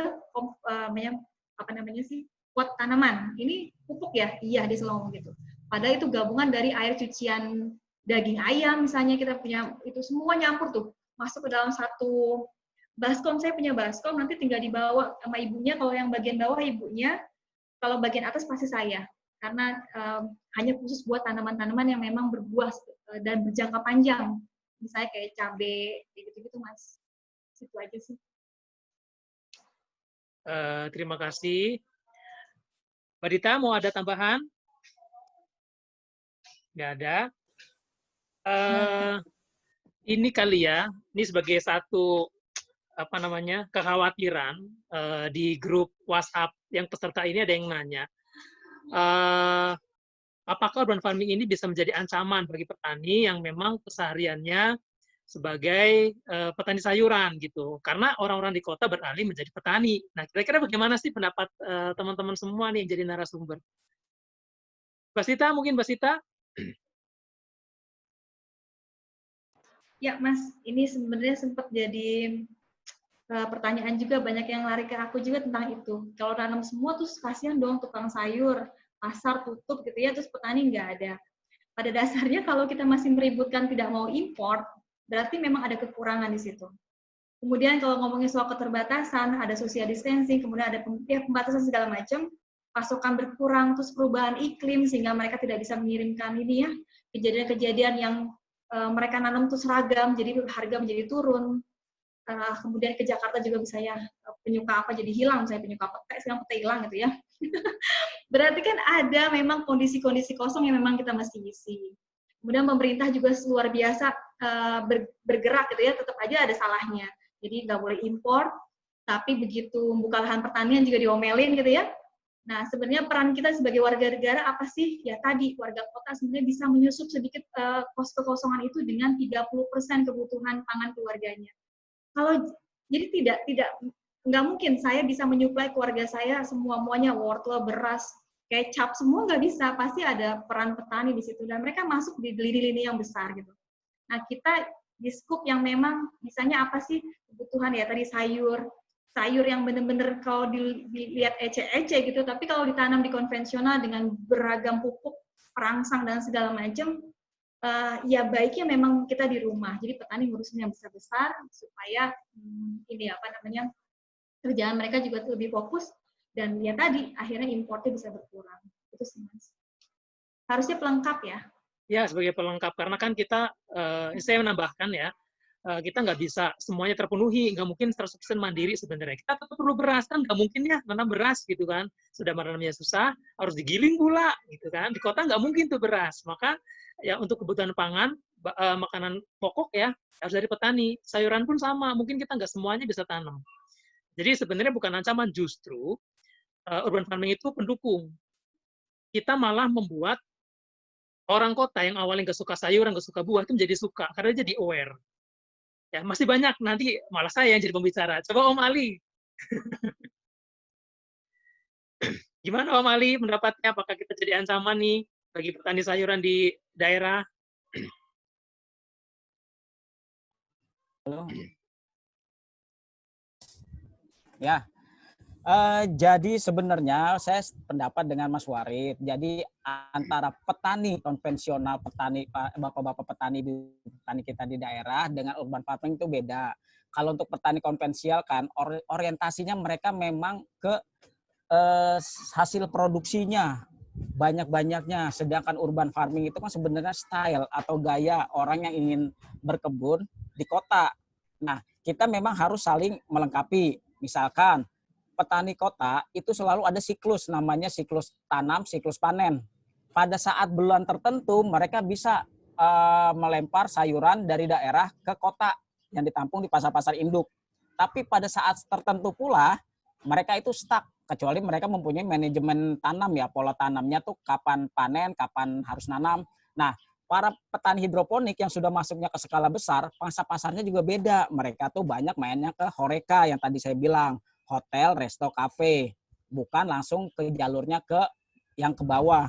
Karena yang di bawah itu memang masih banyak yang belum tersentuh ke hidroponik. Mereka tuh masih melihat harga, dalam arti bukan dari style atau sehatnya yang dimau. Jadi untuk sementara ini masih sekitar tuh masih bisa lah antara petani konvensional dengan hidroponik tuh berdampingan. Dan memang jangan disalahkan juga untuk hidroponik. Hidroponik itu adalah sistem yang terbarukan. Misalkan saya punya pengalaman, ada tetangga saya dari kampung punya adik main ke tempat saya ngobrol tentang hidroponik. Dia itu baru selesai S1, KKN-nya di petani. Dan dia sangat sedih melihat tanah pertaniannya tuh sekarang sudah tidak bisa ditanam. Entah penggunaan pestisida kimia yang besar-besaran sehingga tanahnya itu sekarang keras dan dicangkul pun hanya dapat tanah doang, unsur haranya sudah tidak ada. Akhirnya dengan tangan dia sampai sekarang petani di sana tuh berhidroponik. Jadi tanam bukan di tanah lagi yang sudah tidak ada unsur haranya, tapi tanamnya di atas. Menggunakan yaitu bisa menggunakan alat-alat yang murah, meriah, menggunakan bambu sebagai media mejanya. Nah itu orang sekelas dia aja sudah berpikiran dalam arti, ya sudah kita hidup berdampingan. Petani pun mau berkebun lagi, tapi karena lahan tanahnya rusak, tidak bisa subur lagi, kalau tidak salah membutuhkan siklus hampir 100 tahun ya untuk kembalikan tanah itu ke posisi semula. Nah makanya setelah selepas dari sini, saya lupa daerahnya mana, dia menjadi pegiat hidroponik untuk kelompok tani di sana dengan cara, yaitu tanam sekarang bukan tanah lagi, tanam di atas, yaitu menggunakan hidroponik. Jadi menurut saya kalau misalkan apakah ancaman, sebenarnya tergantung mereka yang menerima.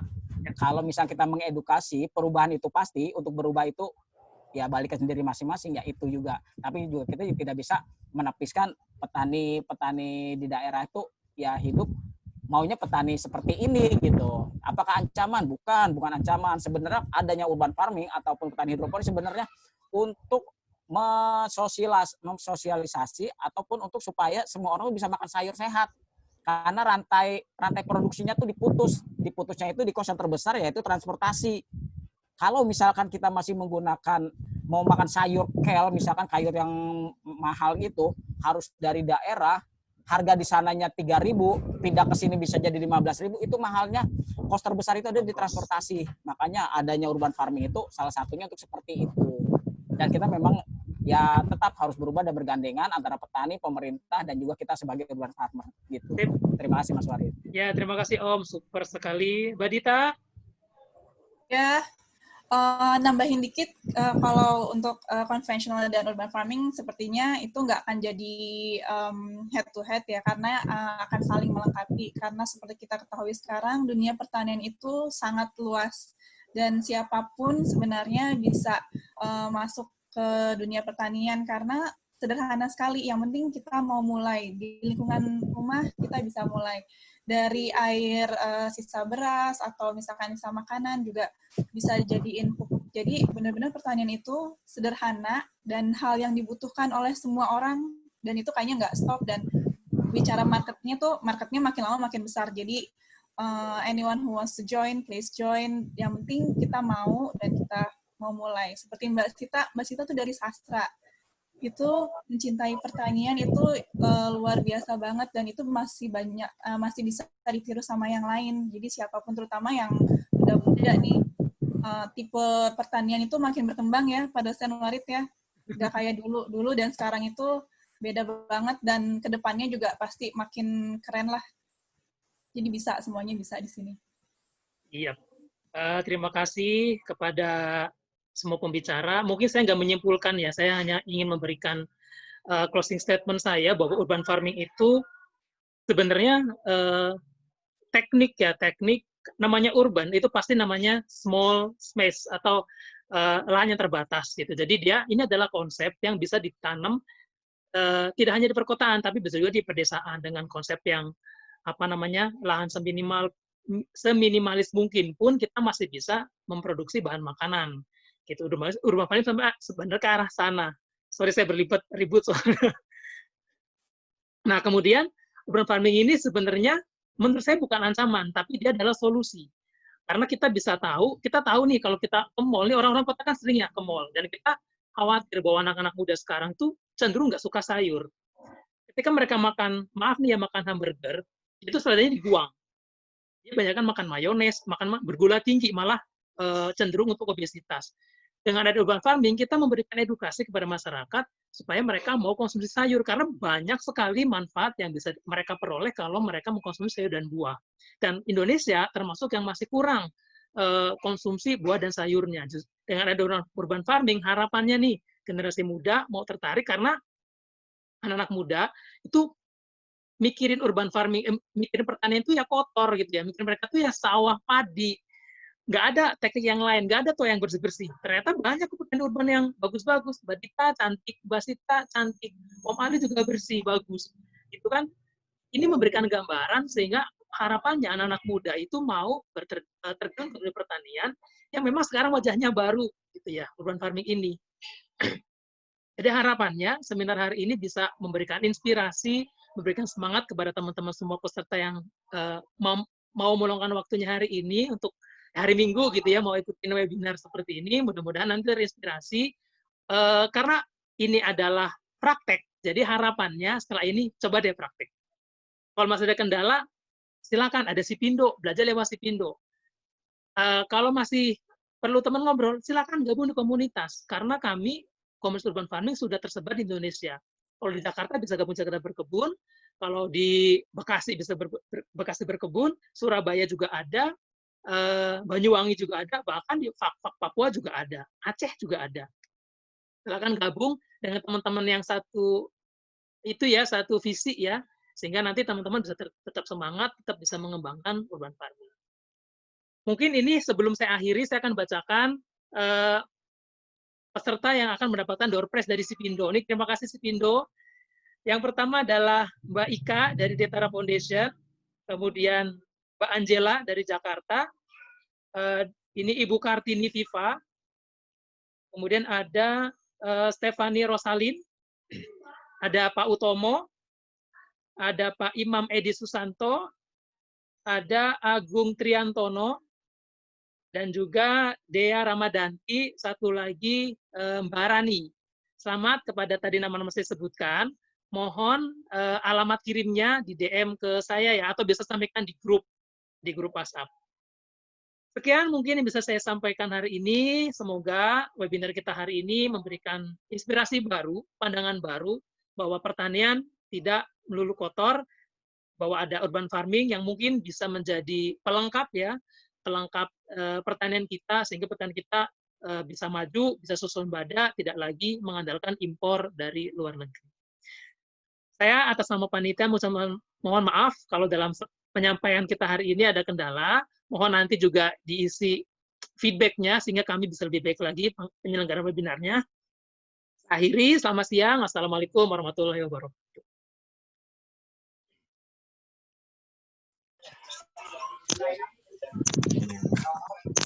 Terima kasih Mbak Sita, Om Ali, Mbak Dita. Terima kasih Mas Warid, Mbak Dita, Om Hejo. Ya nanti sertifikatnya dari itu ya, yang isi daftar akhir ya. Jangan. Terima kasih Om Hejo. Kenapa nih pelan? Mohon maaf untuk pertanyaan yang belum dijawab. Ya, mohon maaf pertanyaan banyak, nggak bisa dijawab satu-satu ya. Ya, banyak banget pertanyaannya, chatroomnya rame, keren. Sekali lagi keren. Terima kasih semuanya. Silaturahminya semoga tetap jalan nih. Amin. Seru kayaknya nih. Terima kasih semuanya.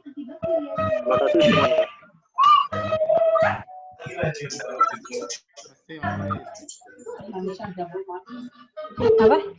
apa-apa sih bikin manisan jambu. Sampai mulutnya